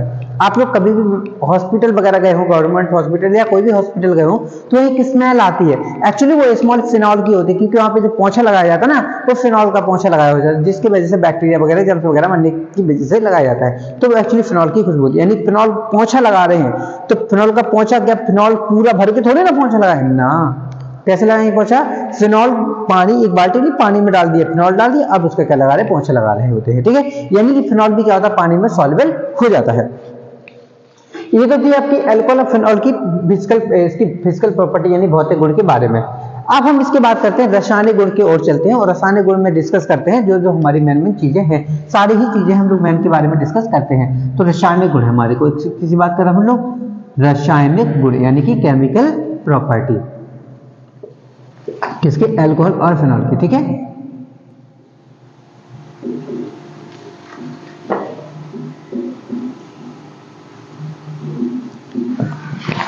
तो एक्चुअली हम लोग जब अल्कोहल की बात करते हैं तो अल्कोहल में बॉन्ड जो होता है वो R और OH होता है। तो अल्कोहल में क्या होता है, दो प्रकार का बॉन्ड टूटता है कुछ इस प्रकार से, यानी कि R और एक बार तो बॉन्ड यहां से टूट सकता है, और एक बार ऑक्सीजन और हाइड्रोजन के बीच में जो बॉन्ड है ये वाला बॉन्ड टूटता है। तो सबसे पहले हम लोग पढ़ने जा रहे हैं रिएक्शन अल्कोहल में, कौन सी, जब अल्कोहल में RO और H के बीच का क्या करता है, बॉन्ड टूटता है। तो सबसे पहली रिएक्शन हम लोग पढ़ेंगे the bond cleavage between oxygen and hydrogen in alcohol. Alcohol में ऑक्सीजन और हाइड्रोजन के मध्य टूटने वाले बंध की हम लोग बात कर रहे हैं, ठीक है। तो आप लोग को बिल्कुल याद रखना है, जैसे मैं रिएक्शन कराता हूं, अल्कोहल है ROH, इसकी रिएक्शन मैंने सोडियम मेटल के साथ कराई, किसके साथ कराई है, सोडियम मेटल के साथ। जैसे ही कराऊंगा तो क्या होगा, रिएक्टिविटी आप लोगों ने पढ़ी है, लिखबे सरकाना मंगल मंजन करफी कटकौनी सुन लो, बताया हुआ है आप लोग को, ट्रिक भी डली हुई है शॉर्ट में, अगर आप देख सकते हो, मैं मेंशन कर दूंगा बाय द वे, ठीक है। तो क्या होता है, sodium metal is more reactive than hydrogen, hydrogen से रिएक्टिव होता है, तो इसको क्या कर देगा, डिस्प्लेस कर देगा, और डिस्प्लेस कर देगा तो क्या बनेगा आपका वो RONA, और प्लस क्या होगा, हाइड्रोजन गैस क्या हो जाएगी आपकी, निकल जाएगी। रिएक्शन को बैलेंस कर लेते हैं। तो इस कंडीशन में आप लोगों ने देखा कि सोडियम की रिएक्शन जैसी अल्कोहल से कराई तो क्या बन गया, सोडियम एथॉक्साइड बन गया है, और हाइड्रोजन गैस क्या होगी, निकल गई होती है। अब इससे एक चीज और आप लोगों ने पढ़ा हुआ है, बचपन में ही पढ़ा है, एसिड अम्ल की अभिक्रिया धातु यानी मेटल के साथ कराने पर हमें सॉल्ट एंड हाइड्रोजन गैस क्या होती है, रिलीज होती है। यहाँ पे भी देखो एक चीज रिलीज हो रही कि नहीं हो रही है, यानी कि जो अल्कोहल होता है एज एसिड की तरह बिहेव करता है, यानी कि अम्ल की तरह व्यवहार करता है। अब यहां बात पढ़नी है, ठीक है। तो यानी ऑब्वियसली अब यही तो कहेंगे कि हाँ अम्ल यानी एसिड की तरह व्यवहार तो कर रहा है, क्यों, क्योंकि हाइड्रोजन गैस निकाल रहा है। क्योंकि यही पढ़े थे हम लोग रिएक्शन में कि अम्ल यानी एसिड की रिएक्शन जब भी धातु यानी मेटल के साथ कराते तो हाइड्रोजन गैस रिलीज होती है, ये बात यहाँ प्रूव हो रही है। और वैसे भी लेकिन अब एक्चुअली यहाँ पे क्या होता है, जब यहाँ से अब गए एक और चेक कर लेते हैं जरा, ROH प्लस एल्यूमिनियम, एल्यूमिनियम की बात करते हैं तो एल्यूमिनियम की वैलेंसी होती है 3, तो क्या करेगा, 3 अल्कोहल के हाइड्रोजन को क्या करेगा, विस्थापित करेगा और बनाएगा RO का होल थ्राइस Na, और प्लस क्या करेगा 3H2 हाइड्रोजन गैस को क्या करेगा, यहां से रिलीज कर देगा Al, ठीक है। अब इस कंडीशन में भी क्या हो रही है, यहां से हाइड्रोजन गैस रिलीज हो रही है, इससे कंफर्म हो गया यहां अल्कोहल क्या है, एसिड तो है। अब कितना एसिड है, तो ये पेपर में पूछता है आप लोगों को, क्या पूछता है हर जगह कि अल्कोहल इज मोर एसिडिक, नहीं phenol is more acidic then alcohol, phenol alcohol से ज्यादा अम्लीय होते हैं, क्यों? तो ये बात भी हमें क्या समझनी। अब अम्लीय तो फिनॉल भी है और एल्कोहल भी है, लेकिन फिनॉल ज्यादा अम्लीय क्यों होता है? तो आप लोगों को ये बात बिल्कुल याद रखो। ये क्या लिखा मैंने, क्या लिखा मैंने? फिनॉल लिखा हुआ है, और मैं एक ले ले रहा हूं एल्कोहल, एथिल एल्कोहल ले लेता हूं, CH3CH2OH। ये क्या है आपका? एथिल एल्कोहल है। अब आप लोग को याद हो थोड़ा सा, मैंने माइनस आई इफेक्ट और प्लस आई इफेक्ट के बारे में बताया हुआ है, तो थोड़ी सी बातें याद रखो। ये जो बेंजीन होता है ये माइनस आई इफेक्ट को क्या करता है? रिप्रेजेंट करता है, जबकि जो कार्बन चेन होती है ये करती प्लस आई प्रभाव को क्या करती है? प्रदर्शित करती है। और ये बात मैंने आप लोग को बोल के रखी हुई है कि जो भी प्लस आई प्रभाव प्रदर्शित करते हैं वो क्या होते हैं? अम्लीयता को घटाते हैं, एसिडिक कैरेक्टर को क्या करते हैं? डिक्रीज करते हैं। व्हाइल जिनमें माइनस आई इफेक्ट होते हैं वो क्या करते हैं? एसिडिक कैरेक्टर को क्या करते हैं? बढ़ाते हैं। तो इस क्रम के अकॉर्डिंगली अगर हम लोग देखें तो उसमें क्या हो रहा है? माइनस आई, यानी कि ये ज्यादा एसिडिक होगा एज कम्पेयर टू एल्कोहल। इसी वजह से क्या होता है? Phenol is more acidic then alcohol. Phenol ज्यादा अम्लीय होता है एल्कोहल के मुकाबले। ठीक है, आंसर में क्या लिखेंगे? फिनॉल में माइनस आई, फिनॉल में बेंजीन माइनस आई प्रभाव प्रदर्शित करता है, जबकि एल्कोहल में कार्बन प्लस आई प्रभाव करता है, जिसकी वजह से फिनॉल का अम्लीय गुण ज्यादा होता है। एक आंसर ये है आपका। दूसरा आंसर आप लोग क्या लिख सकते हो? फिनॉल में क्या होता है? रेजोनेंस पाया जाता है, इसमें रेजोनेंस नहीं पाया जाता है। Higher the resonating stability, higher the acidic character. ठीक है, इस क्रम में क्या बोल रहे हैं? जिसमें रेजोनेंस यानी अनुनाद ज्यादा पाया जाता है उसका वो उतना ही अम्लीय होता है, और इसमें तो रेजोनेंस यानी अनुनाद पाया जाता है लेकिन इसमें तो अनुनाद नहीं होता है, तो जिसकी वजह से हम लोग कह सकते हैं ये क्या हमारा मोर एसिडिक नहीं है एज कम्पेयर टू फिनॉल। तो फिनॉल क्या होता है? आपका मोर एसिडिक भी होता है। ठीक है ना। एक रिएक्शन और भी हम लोगों ने अगर आप लोग को याद होगा, एल्कोहल की रिएक्शन में क्या करा दूं? NaOH के साथ करा दूं, तो याद होगा आपका। यहां से भी अल्कोहल की बात कर सकते, क्यों? अम्ल की रिएक्शन क्षार, NaOH क्या है? बेस है, क्षार है। जैसे इसके साथ रिएक्शन कराते हैं तो न्यूट्रलाइजेशन रिएक्शन यानी उदासीनीकरण अभिक्रिया बनती थी, आप लोगों ने पढ़ा होगा। तो उस कंडीशन में लवण यानी कि बेस और क्या होता? जल का निर्माण होता था। तो यानी फिर से यहां से रिप्लेस करेगा तो क्या बनेगा आपका? RONA, और प्लस ये H इस OH के साथ मिलकर क्या निकल जाएगा? जल निकल जाएगा। तो भी क्या बना? लवण तथा जल बना। इससे ये प्रूव हो गया हाँ एल्कोहल क्या होता है? एसिडिक तो होता है बट बीस एसिडिक होता है किसके मुकाबले? फिनॉल के मुकाबले, अगर हम लोग बात करते हैं तो। ठीक है, तो इस प्रकार से आप लोग इन चीजों को क्या कर सकते हो? बता सकते हो। बस मेन बात क्या रखनी है आपको? एल्कोहल और फिनॉल में कौन एसिडिक ज्यादा है? फिनॉल मोर एसिडिक है, एल्कोहल कम एसिडिक है। ठीक है, एक बात और मैं आप लोग को बताना चाहूंगा।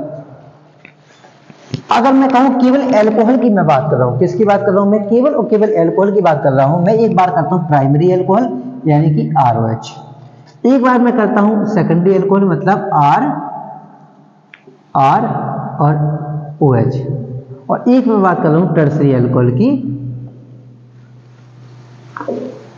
इन तीनों में ज्यादा कौन अम्लीय होगा? तो अभी अभी मैंने बोला जितना ज्यादा R ग्रुप, जितना ज्यादा कार्बन, जितना ज्यादा प्लस आई प्रभाव, उतना ही अम्लीयता को कम होता है। देखो इसमें एक R, इसमें 2 R, इसमें 3 R। R का मतलब कार्बन, कार्बन का मतलब क्या होता है? प्लस आई प्रभाव, है ना। और प्लस आई इफेक्ट का मतलब क्या होगा? बेसिक कैरेक्टर बढ़ गया, एसिडिक कैरेक्टर क्या हो जाता है? घट जाता है। तो इन तीनों में सबसे ज्यादा जो अम्लीय होगा वो क्या होगा? एल्कोहल जो आपका एथिल एल्कोहल, सॉरी एथिल नहीं, मेरे प्राइमरी जो एल्कोहल है आपका,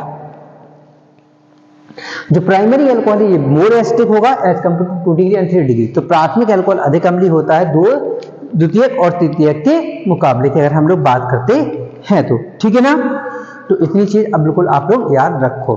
ठीक,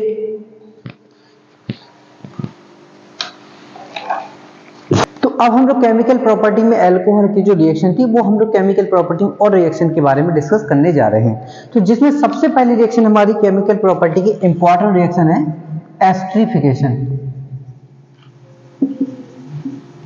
आपका क्या है? एस्टीकरण। क्या है? एस्टीकरण। अब एस्टीकरण का मतलब होता है ईस्टर का निर्माण। ऐसी रिएक्शन जिसमें क्या होता है? ईस्टर का निर्माण होता है, उसी को क्या कहते हैं हम लोग? एसिटीकरण अभिक्रिया कहते हैं। यानी कि मैं अगर एल्कोहल की रिएक्शन, किसकी रिएक्शन? एल्कोहल की रिएक्शन कार्बोक्सिलिक अम्ल के साथ करा दूं, किसके साथ करा दूं? कार्बोक्सिलिक अम्ल के साथ, CH3 COOH, इसका नाम है एसिटिक अम्ल है। इसको मैं जरा उल्टा लिख लेता हूं, कैसे लिखता हूं, उल्टा, OH फिर OC और CH3। तो जैसे ही रिएक्शन में इसकी रिएक्शन में कंसंट्रेशन यानी सांद्र H2SO4 के साथ कराता हूं, किसके साथ में कराना है मेरे को, सांद्र H2SO4 यानी कि कंसंट्रेशन H2SO4 के साथ जैसे ही मैं कराऊंगा। और मैंने आप लोग को बताया कंसंट्रेशन H2SO4 जो सांद्र है H2SO4 इसका काम होता है जल को निकालना। किसको निकालना है, जल को निकालना। तो मैंने यहां से किसको निकाल दिया, वाटर को रिलीज कर दिया है। तो बनेगा क्या, देखो CH3 CH2O CH3 CH2O, इधर कौन है OC, तो क्या C डबल बॉन्ड O और CH3। एक्चुअली जो ये ग्रुप यहां दिख रहा है आपको, ये ग्रुप ही बना हुआ है आपका ईस्टर। ये ग्रुप क्या है, ईस्टर। तो ये बन गया आपका ईस्टर का फॉर्मेशन हो गया। और इसी रिएक्शन को क्या कहते हैं हम लोग, एस्टरीफिकेशन रिएक्शन कहते हैं। इसका जो नाम है वो नाम है एथिनोएट। क्या नाम है इसका, एथिनोएट इसका क्या है नाम है आपका, ठीक है। अब मैं तो इस रिएक्शन में क्या है, अल्कोहल की रिएक्शन जैसे मैंने एसिड के साथ कराई कंसंट्रेशन H2SO4 के साथ में, और कंसंट्रेशन H2SO4 का काम होता है जल को निकालना। तो उसने जल को निकाला और क्या बन गई, तुरंत ही क्या बन गया आपका, जल को निकाला और ईस्टर का फॉर्मेशन हो गया है। अब दूसरी रिएक्शन जो है, अगर मैं कभी भी, दूसरी रिएक्शन है HX प्लस ZnCl2 मतलब ल्यूकास अभिकर्मक के साथ अभिक्रिया। मोस्ट इंपॉर्टेंट रिएक्शन है, बिल्कुल ही पढ़ के जाना आप लोग को, बहुत अच्छे से मैंने पिछले चैप्टर में भी बताया आप लोग को, और इसमें भी मैं बता देता हूं कि अल्कोहल है, मैंने ये अल्कोहल लिया और अल्कोहल की रिएक्शन जैसे मैंने मान लो HCl के साथ करा दी, किसके साथ, HCl in the presence of ZnCl2 करा दिया, तो क्या होगा, इस कंडीशन में क्या होगा, H इस OH के साथ में निकल जाएगा और Cl क्या होता है यहाँ पे लग जाएगा। तो क्या बनेगा, CH3 CH2Cl और प्लस क्या हो जाएगा, H2O क्या हो जाएगा, रिलीज हो जाता है। तो क्या रखोगे, जब भी अल्कोहल की अभिक्रिया ल्यूकास अभिकर्मक के साथ कराते हैं तो क्या बनता है, एल्किल हैलाइड प्लस क्या होता है, जल निकल जाता है। लेकिन फिर से वही बात आ जाती है कि ल्यूकास अभिकर्मक जो होता है वो अल्कोहल का परीक्षण करता है, मतलब अल्कोहल का टेस्ट करता है। किस प्रकार से, मैंने कहा था आप लोग से कि जो 3 डिग्री अल्कोहल होता है, 3 डिग्री अल्कोहल में जैसे ही क्या करेंगे, ल्यूकास रिएजेंट डालेंगे, ये तुरंत ही रिएक्शन कर देगा और पता लग जाएगा। वहीं अगर 2 डिग्री अल्कोहल होगा तो जैसे ही ल्यूकास, 2 डिग्री अल्कोहल है, इसमें जैसे ही रिएक्शन मैंने ल्यूकास रिएजेंट डाला तो 10 से 15 मिनट लग सकता है और तब उसमें रिएक्शन क्या होगी, स्टार्ट होगी। लेकिन अगर वहीं पे क्या है, 3 डिग्री अल्कोहल है और 3 डिग्री अल्कोहल में अगर ल्यूकास रिएजेंट डालेंगे तो आराम से रिएक्शन करेगा, बहुत ही सो के रिएक्शन करेगा। हो सकता है 1 घंटा लग जाए, हो सकता है हमें गर्म भी करना पड़े, तब ये क्या करेगा, रिएक्शन को देगा। ठीक है, तो बहुत ही स्लो प्रोसेस होती है। ल्यूकास रिएजेंट से क्या करते हैं हम लोग, इस प्रकार से अल्कोहल और अल्कोहल का ही क्या करते हैं, टेस्ट कर पाते हैं, ठीक है ना। नेक्स्ट रिएक्शन आप लोग को पता ही है कि कभी भी अल्कोहल की रिएक्शन, किसकी रिएक्शन, अल्कोहल की रिएक्शन अगर मैं आप लोग को पता होगा PCl5 के साथ करा दूं, PCl3 के साथ करा दूं, SOCl2 के साथ करा दूं, या फिर रेड फास्फोरस और रेड फास्फोरस आयोडीन के साथ करा दूं, तो आप लोग को मैं बताया हूं कि जब भी अल्कोहल की रिएक्शन इन लोगों के साथ होती है, ये OH के दुश्मन होते हैं, तो ये क्या करते हैं, इसके सीधे OH को हटा देते हैं और जो इनके पास हाइड्रोजन होता है उस हाइड्रोजन को क्या कर देते हैं, जोड़ देते हैं। तो RCl और RI का निर्माण कर लेते हैं। बस इस वाली रिएक्शन को आपको याद रखना है कि अल्कोहल की रिएक्शन जैसे ही क्या करते हैं, PCl3 के साथ में कराते हैं तो 3 RCl बनता था, क्योंकि यहाँ पे 3 अल्कोहल लेते थे। इस कंडीशन में जो हमें प्रोडक्ट मिलता था वो भी मिलता था हमारा H3PO3 का फॉर्मेशन देखने को मिलता था, सॉरी POCl3 का आपको यहाँ पे फॉर्मेशन देखने को मिलता था। तो इस प्रकार से क्या करते थे हम लोग, अल्कोहल की जो रिएक्शन थी हमारी, ये हमारी क्या थी, अल्कोहल की रिएक्शन थी। इसके बाद में अल्कोहल की जो मतलब नेक्स्ट रिएक्शन है वो डिहाइड्रेशन रिएक्शन है। मोस्ट इंपॉर्टेंट रिएक्शन आपकी डिहाइड्रेशन, निर्जलीकरण अभिक्रिया। ऐसा हो ही नहीं सकता कि निर्जलीकरण जो अभिक्रिया आपकी है ये पेपर में ना आए, तो इसको तो आप लोग को बिल्कुल ही याद रखना है, ठीक है। तो देखो क्या होता है निर्जलीकरण, और किस तरीके से आप लोग को क्वेश्चन पूछेगा वो भी मैं आप लोग को बता देता। तो अब हम बात करने जा रहे हैं निर्जलीकरण अभिक्रिया। कौन सी बात कर रहे हैं, निर्जलीकरण करण अभिक्रिया यानी कि डिहाइड्रेशन रिएक्शन की बात कर रहे हैं। और मैंने बताया आपको जो डिहाइड्रेशन रिएक्शन होती है ये बीटा निराकरण अभिक्रिया कहलाता है, बीटा एलिमिनेशन रिएक्शन, बीटा निराकरण अभिक्रिया के नाम से इसे भी जानते हैं, बीटा एलिमिनेशन रिएक्शन के नाम से क्या करते हैं इसको जानते हैं। अब एक्चुअली क्या होता है, जैसे मैंने लिखा CH3 CH2 और OH लिखा हुआ है, इसकी रिएक्शन जैसे ही मैं क्या कर देता हूं सांद्र यानी कि कंसंट्रेशन H2SO4 के साथ में 170 डिग्री सेल्सियस पर अगर मैं गर्म करूं, किसने पे करता हूं 170 डिग्री सेल्सियस पर अगर मैं गर्म करता हूं, तो इस कंडीशन में क्या होता है फंक्शनल ग्रुप का तो OH और फंक्शनल ग्रुप से जुड़े कार्बन को अल्फा कार्बन कहते हैं, अल्फा कार्बन से जुड़े कार्बन को क्या कहते हैं बीटा कार्बन कहते हैं। तो बीटा कार्बन से क्या करता है एक हाइड्रोजन निकालता है, कितना निकालता है एक हाइड्रोजन, और हाइड्रोजन जब निकलेगा तो हाइड्रोजन पे प्लस, ये बॉन्ड टूटेगा तो OH पे minus, H plus OH minus, H plus OH minus, क्या निकलता है जल। तो निर्जल मतलब निकाल दो जल, निकाल दो जल यानी डिहाइड्रेशन, डी निकालना, हाइड्रेशन मतलब जल को निकालना ही क्या कहलाता है डिहाइड्रेशन रिएक्शन कहलाती है। तो इस कंडीशन में देखो यहाँ से क्या हुआ H प्लस, यहाँ से OH माइनस, जल निकल गया, बचा क्या देखो इस कार्बन पर माइनस आया तो CH2 माइनस, CH इधर माइनस से इस पे क्या जाएगा प्लस, तो क्या जाएगा CH2 प्लस। तो ये माइनस प्लस क्या बना लेगा आपस में डबल बॉन्ड का फॉर्मेशन कर लेता है, क्या बन लेगा डबल बॉन्ड का निर्माण, और साथ में क्या निकल जाएगा जल आपका निकल जाता है। तो इस कंडीशन में आप लोग ये याद रख सकते हैं कि जब भी डिहाइड्रेशन रिएक्शन होती है तो उसमें क्या होता है एल्कीन के साथ में क्या होता है जल का निर्माण हमें देखने को मिलता है। ठीक है,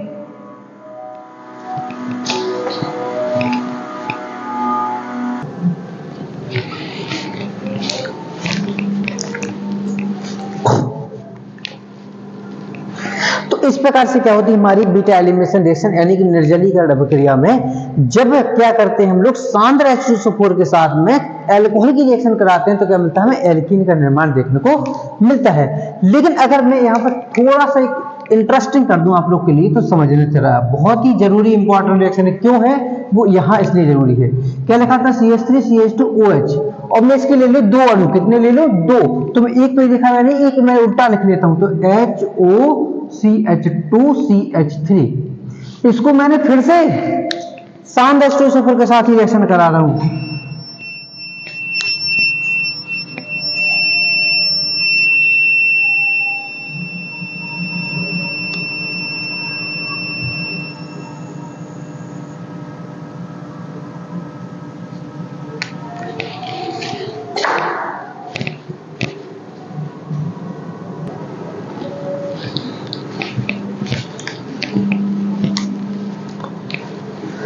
अगर मैं क्या करूं एल्कोहल के दो अणु ले लूं और इसकी रिएक्शन में सांद्र H2SO4 के साथ यानी कि कंसंट्रेशन H2SO4 यानी सांद्र के साथ मैं क्या करता हूं सांद्र H2SO4 के साथ रिएक्शन कराता हूं, लेकिन अब की बार जो टेम्परेचर है वो 170 से घट के 140 डिग्री सेल्सियस हो गया है। कितना हो गया 140 डिग्री सेल्सियस का, अभी भी क्या है जल ही निकलेगा, लेकिन अब की बार जो प्रोडक्ट बन रहा है वो प्रोडक्ट क्या होगा बदल गया, क्यों CH3CH और यहां से O CH2CH3 क्या बना आपका CH3CHO और CH2CH3। इस कंडीशन में जो बना है ये क्या बन गया आपका ईथर का निर्माण हो गया है। ये क्या बन जाता है ईथर का निर्माण आप लोग को देखने को मिलता है। तो ये बात भी आप लोग को बिल्कुल ही याद रखनी है। तीसरी बात आपको जो कंडीशन निर्जलीकरण यानी कि एलिमिनेशन डिहाइड्रेशन रिएक्शन में आप लोग को याद रखनी वो कौन सी बात है, तो कभी भी इस प्रकार से कंपाउंड लिखा हुआ CH3COH CH2CH3। अब यहां से क्या कर रहा है इसकी रिएक्शन हम जो करा रहे हैं कंसंट्रेशन H2SO4 के साथ में, और यहां से भी क्या निकलना चाहिए वाटर निकलेगा। लेकिन अब की बार देखो अभी मैंने बोला था बीटा एलिमिनेशन बीटा निराकरण अभिक्रिया होती है, यानी कि OH ग्रुप जिस कार्बन से लगा हुआ है उसके पास अल्फा कार्बन एक ए बीटा कार्बन एक ए बीटा कार्बन दो बीटा कार्बन आ गए हैं, और दो बीटा कार्बन में आ गए तो अब की बार हाइड्रोजन कौन देगा, ये कहेगा मैं दूंगा, ये कहेगा नहीं मैं दूंगा, ये कहेगा नहीं मैं नहीं दूंगा तू दे, नहीं ये कहेगा मैं क्यों दूं तुम दो अपना हाइड्रोजन तुम निकालो हम क्यों देंगे।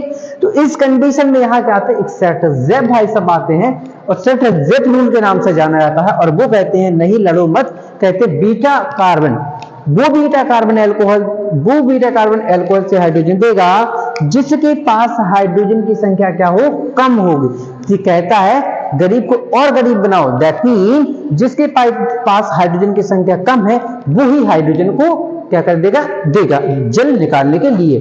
तो इसके पास दो ही, इसके पास तीन है, तो यहां से क्या करेगा, ये हाइड्रोजन आपका क्या हो जाएगा, रिलीज हो जाएगा। और इसके साथ में क्या चला जाएगा, हाइड्रोजन चला जाएगा। तो उस कंडीशन में क्या होगा, CH3CH, देखो क्या प्रोडक्ट बनेगा आपका, CH3CH डबल बॉन्ड CH और CH3। ठीक है, तो इस कंडीशन में यहां से OH निकला, यहां से क्या निकला, H, और इनके बीच में क्या आ गया आपका, डबल बॉन्ड आ गया है। तो अब की बार जो बन गया वो बना ब्यूट-2-ईन। क्या बना है, ब्यूट-2-ईन का निर्माण हो गया है। तो आप लोग को इसे याद बात रखनी, आप लोग को ये बात याद रखनी है कि अगर एल्कोहल 2 डिग्री एल्कोहल है और उसके हम एलिमिनेशन कराते हैं तो उस कंडीशन में क्या बनेगा आपका, ब्यूट-2-ईन बनता है एज अ मेजर प्रोडक्ट के तौर पर। क्यों, हाइड्रोजन मैंने कहां से निकाला, हाइड्रोजन मैंने वहां से निकाला जहां पर हाइड्रोजन की संख्या कम थी। यही क्या कहलाता हमारा बीटा एलिमिनेशन के रूल में सेट-जेफ नियम कहलाता है। इसे क्या कहते हैं हम लोग, सेट-जेफ रूल के नाम से क्या कहते हैं, जानते हैं। ठीक है, नोट इट डाउन। तो अब हम लोग देखने जा रहे हैं एल्कोहल का ऑक्सीडेशन किस प्रकार से क्या करते हैं। तो आप लोग को पता होगा, सबसे मैंने जब मेथड ऑफ प्रिपरेशन में भी बताया था कि अगर मैं एल्कोहल का ऑक्सीडेशन करता हूं तो एल्डिहाइड मिलता है। क्या मिलता है मेरे को, एल्डिहाइड मिलता है। यानी एल्कोहल का अगर मैं ऑक्सीकरण करता हूं तो क्या मिलेगा, एल्डिहाइड मिलेगा मुझे। ठीक है, लेकिन डिपेंड करता है किस प्रकार से क्या चीज मिलेगी। तो आप लोग को याद रखना, जब भी एल्कोहल का ऑक्सीडेशन करोगे तो एल्डिहाइड मिलेगा।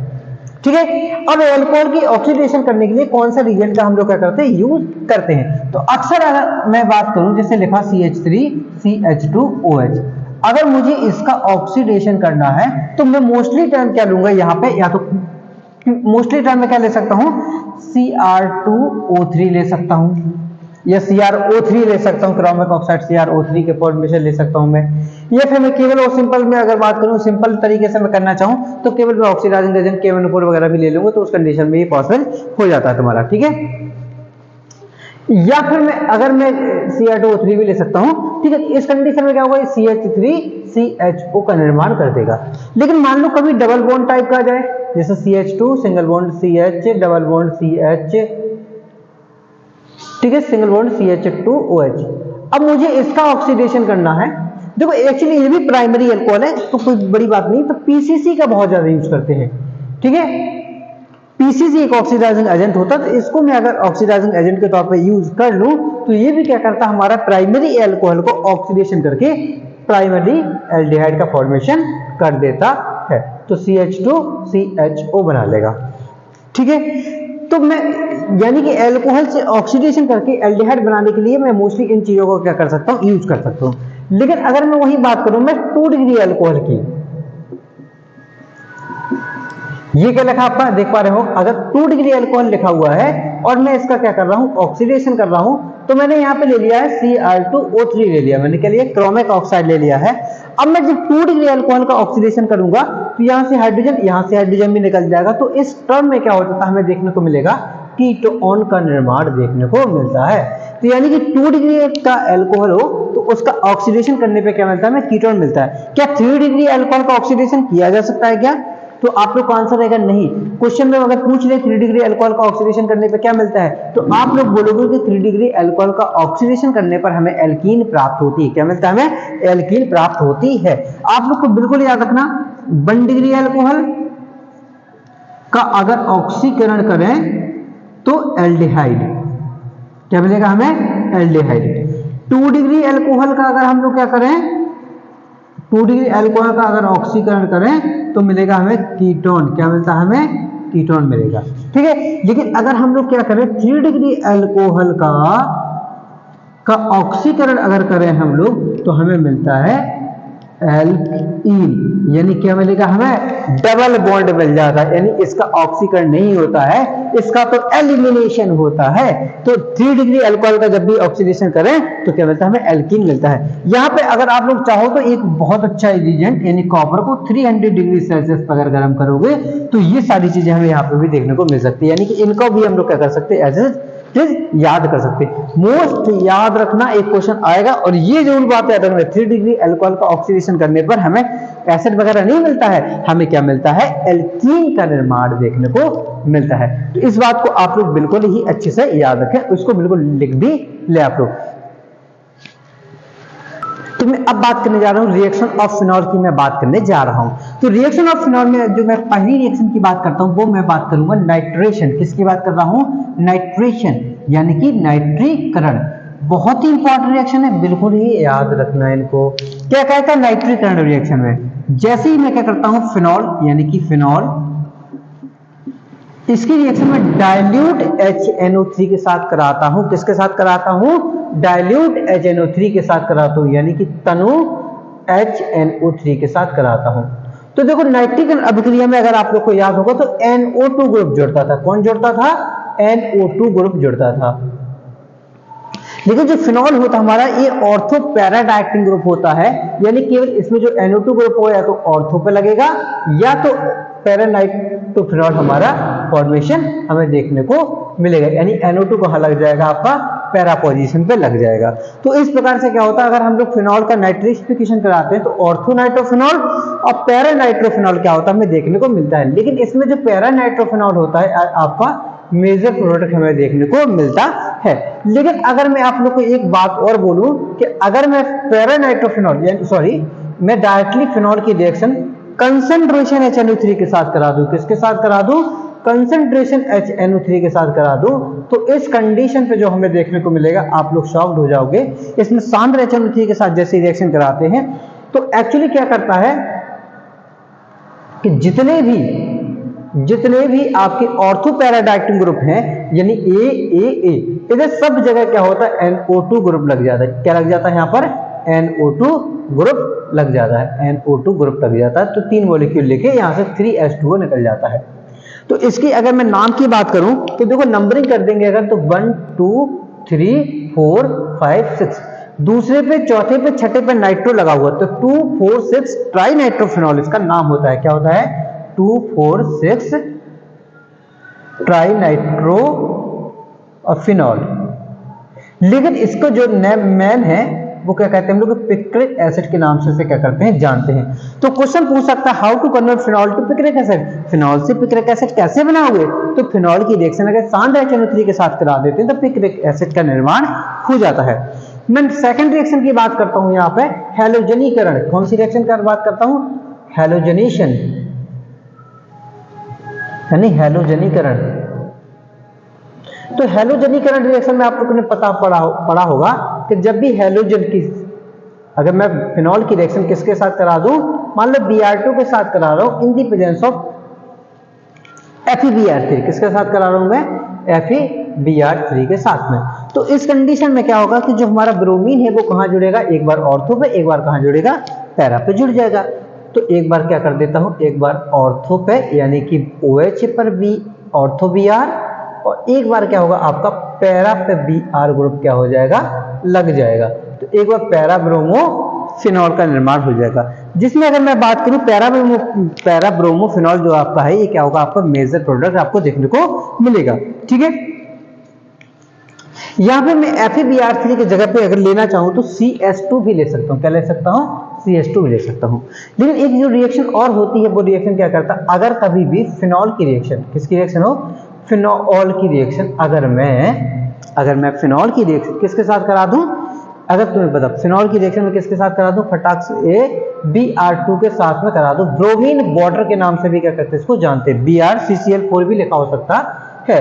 तो इस कंडीशन में क्या करता है, ये जो बनाएगा आपका, ये भी जितने ऑर्थो और पैरा पोजीशन है, जितने ऑर्थो और आपके पैरा पोजीशन है उन सभी पोजीशंस पे क्या होता है, ये ब्रोमीन एटम को क्या कर देता है, जोड़ देता है। यानी कि 1 2 3 4 5 6, तो इसका नाम भी क्या हो जाएगा, 2 4 6 ट्राई ब्रोमो फिनॉल इसका नाम हो जाएगा। तो तो इस प्रकार से क्या होती है आपकी दो नाइट्रेशन, नाइट्रेशन में देखो एक बार तो ऑर्थो पैरा मिला, लेकिन जैसे सांद्र HNO3 ले लिया तो तुरंत क्या मिला, पित्रिक एसिड मिल गया। उसी प्रकार की हेलोजनेशन रिएक्शन में भी क्या है, Br2CH2 लिया है तो क्या मिला, ऑर्थोब्रोमोफिनॉल मिला है। लेकिन जैसे ब्रोमीन वाटर लिया गया है तो उस कंडीशन में 2,4,6 ट्राइब्रोमो क्या होता है, फिनॉल देखने को मिला है। ठीक है, तो आप इन रिएक्शन को भी नोट कर लो, ये भी बहुत पूछी जाती है। एक नाइट्रेशन रिएक्शन वगैरह तो आती ही आती, चाहे नाइट्रेशन आए चाहे हेलोजनेशन आए। ठीक है, नेक्स्ट रिएक्शन में बात करता हूं वो है हमारी कोल्बे रिएक्शन। नेक्स्ट रिएक्शन हमारी सी कौन सी है, कोल्बे रिएक्शन है हमारी। ठीक है,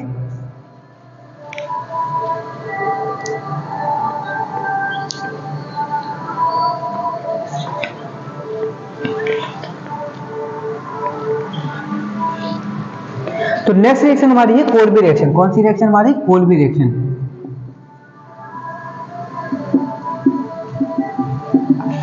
एक्चुअली कोल्बे रिएक्शन कहता है कि जब भी क्या करो, फिनॉल की रिएक्शन, किसकी रिएक्शन हम कराते हैं, फिनॉल की रिएक्शन।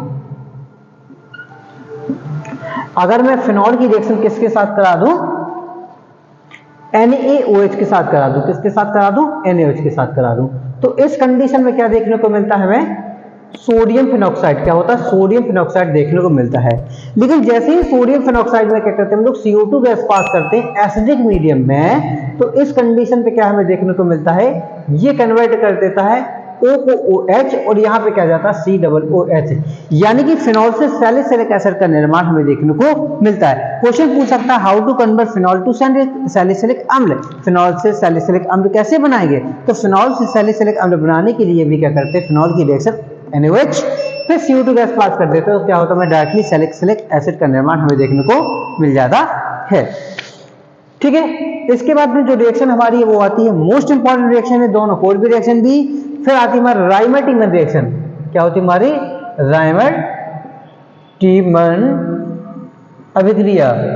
ये बहुत इंपॉर्टेंट रिएक्शन है, राइमर-टीमन अभिक्रिया बहुत बहुत बहुत इंपॉर्टेंट रिएक्शन है आप लोगों की ये।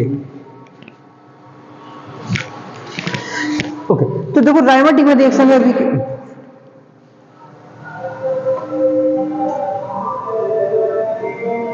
ओके, तो राइमर-टीमन रिएक्शन के क्या लगा है ऊपर में जाके, और कुछ नहीं।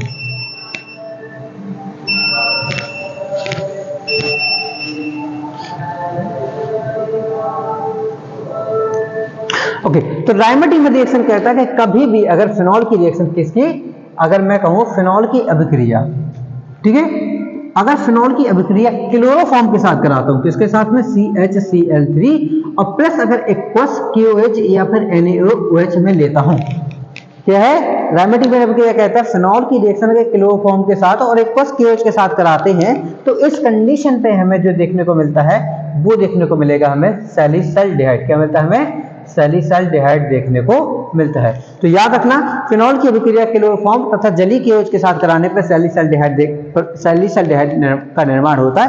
इस अभिक्रिया को राइमर-टीमन अभिक्रिया कहते हैं। राइमर-टीमन अभिक्रिया क्या कहता है, phenol is react with chloroform in the base aqueous KOH to form salicylaldehyde is known as Reimer Tiemann reaction. तो ये दोनों ही रिएक्शन आपकी क्या है, बहुत ही इंपॉर्टेंट रिएक्शन है। कुछ और रिएक्शन की मैं बात करता हूं आप लोगों से।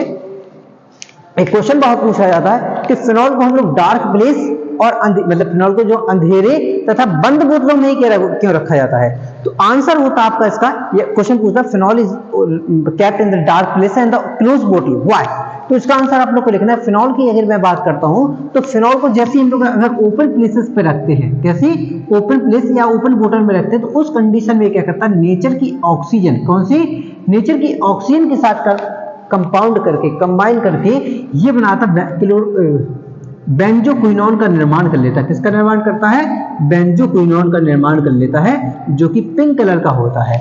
क्या बनाता है, बेंजोक्विनोन बनाता है जो कि पिंक कलर का होता है, जिसकी वजह से क्या होता है, फिनॉल को रंगहीन बोतल में तथा अंधेरे स्थान पर रखा जाता है। ठीक है, फिर एक क्वेश्चन और आता है कि फिनॉल से जिंक किस प्रकार बेंजीन बनाएं, फिनॉल से बेंजीन कैसे प्राप्त करें, how to convert phenol to benzene. तो कुछ नहीं करना होता, केवल जिंक के साथ रिएक्शन कर देना होता है, क्योंकि जिंक जो होता है वो क्या होता है, ऑक्सीजन लवर होता है, और तुरंत क्या करता है, फिनॉल का ऑक्सीजन अपने पास चुरा ले जाता है और तुरंत क्या बना देता है, बेंजीन प्लस जिंक ऑक्साइड का निर्माण कर लेता है।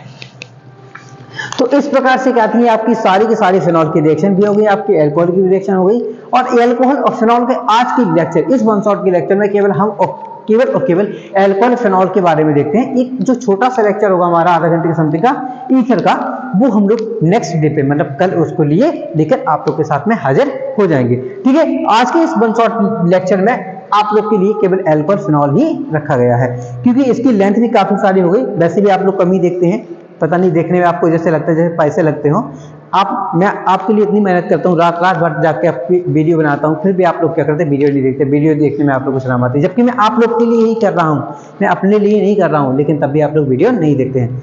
तो प्लीज वीडियो देखा करिए, आपका ही भला होगा। मेरा तो जो होगा वो होगा ही, लेकिन आपका ही भला होगा। आपके लिए ही मैं क्या कर रहा हूँ, ये सारे काम कर रहा हूँ। ठीक है, तो प्लीज शेयर वीडियो अपने दोस्तों के पास भी शेयर करें, और हाँ सपोर्ट भी करते चलें जितना हो सके। ठीक है, तो वीडियो को लाइक से सब्सक्राइब जरूर कर दिया करें। हाँ कोई डाउट हो तो आप लोग पूछ नहीं सकते, देखो मैंने कभी मना नहीं करा, आप लोग क्वेश्चन पूछ सकते हैं। आप लोग कमेंट ही करने में आपको शर्म आती है, जो भी डाउट होता है तो पूछ सकते हैं। इसका मतलब मैं ये समझ सकता हूँ कि आप लोग वीडियो नहीं देखते हैं पूरे सही से, और रियलिटी में नहीं देखते हैं, लेकिन मुझे ऐसे भी लगता है वीडियो देखा करिए, आपका भला होगा, आपका फायदा ही होगा। हाँ कोई डाउट आता है आप लोग कमेंट कर सकते हैं, कमेंट करके नहीं बता पा कमेंट करो, आपका सॉल्यूशन जरूर ही मिलेगा ही मिलेगा। ठीक है, तो मिलते हैं नए लेक्चर के साथ में, नए वन शॉट वीडियो में हम लोग मिलेंगे। तब तक के लिए जय Shri Ram, good night, good morning, सब कुछ आपको अभी। ठीक है, तो गुड नाइट।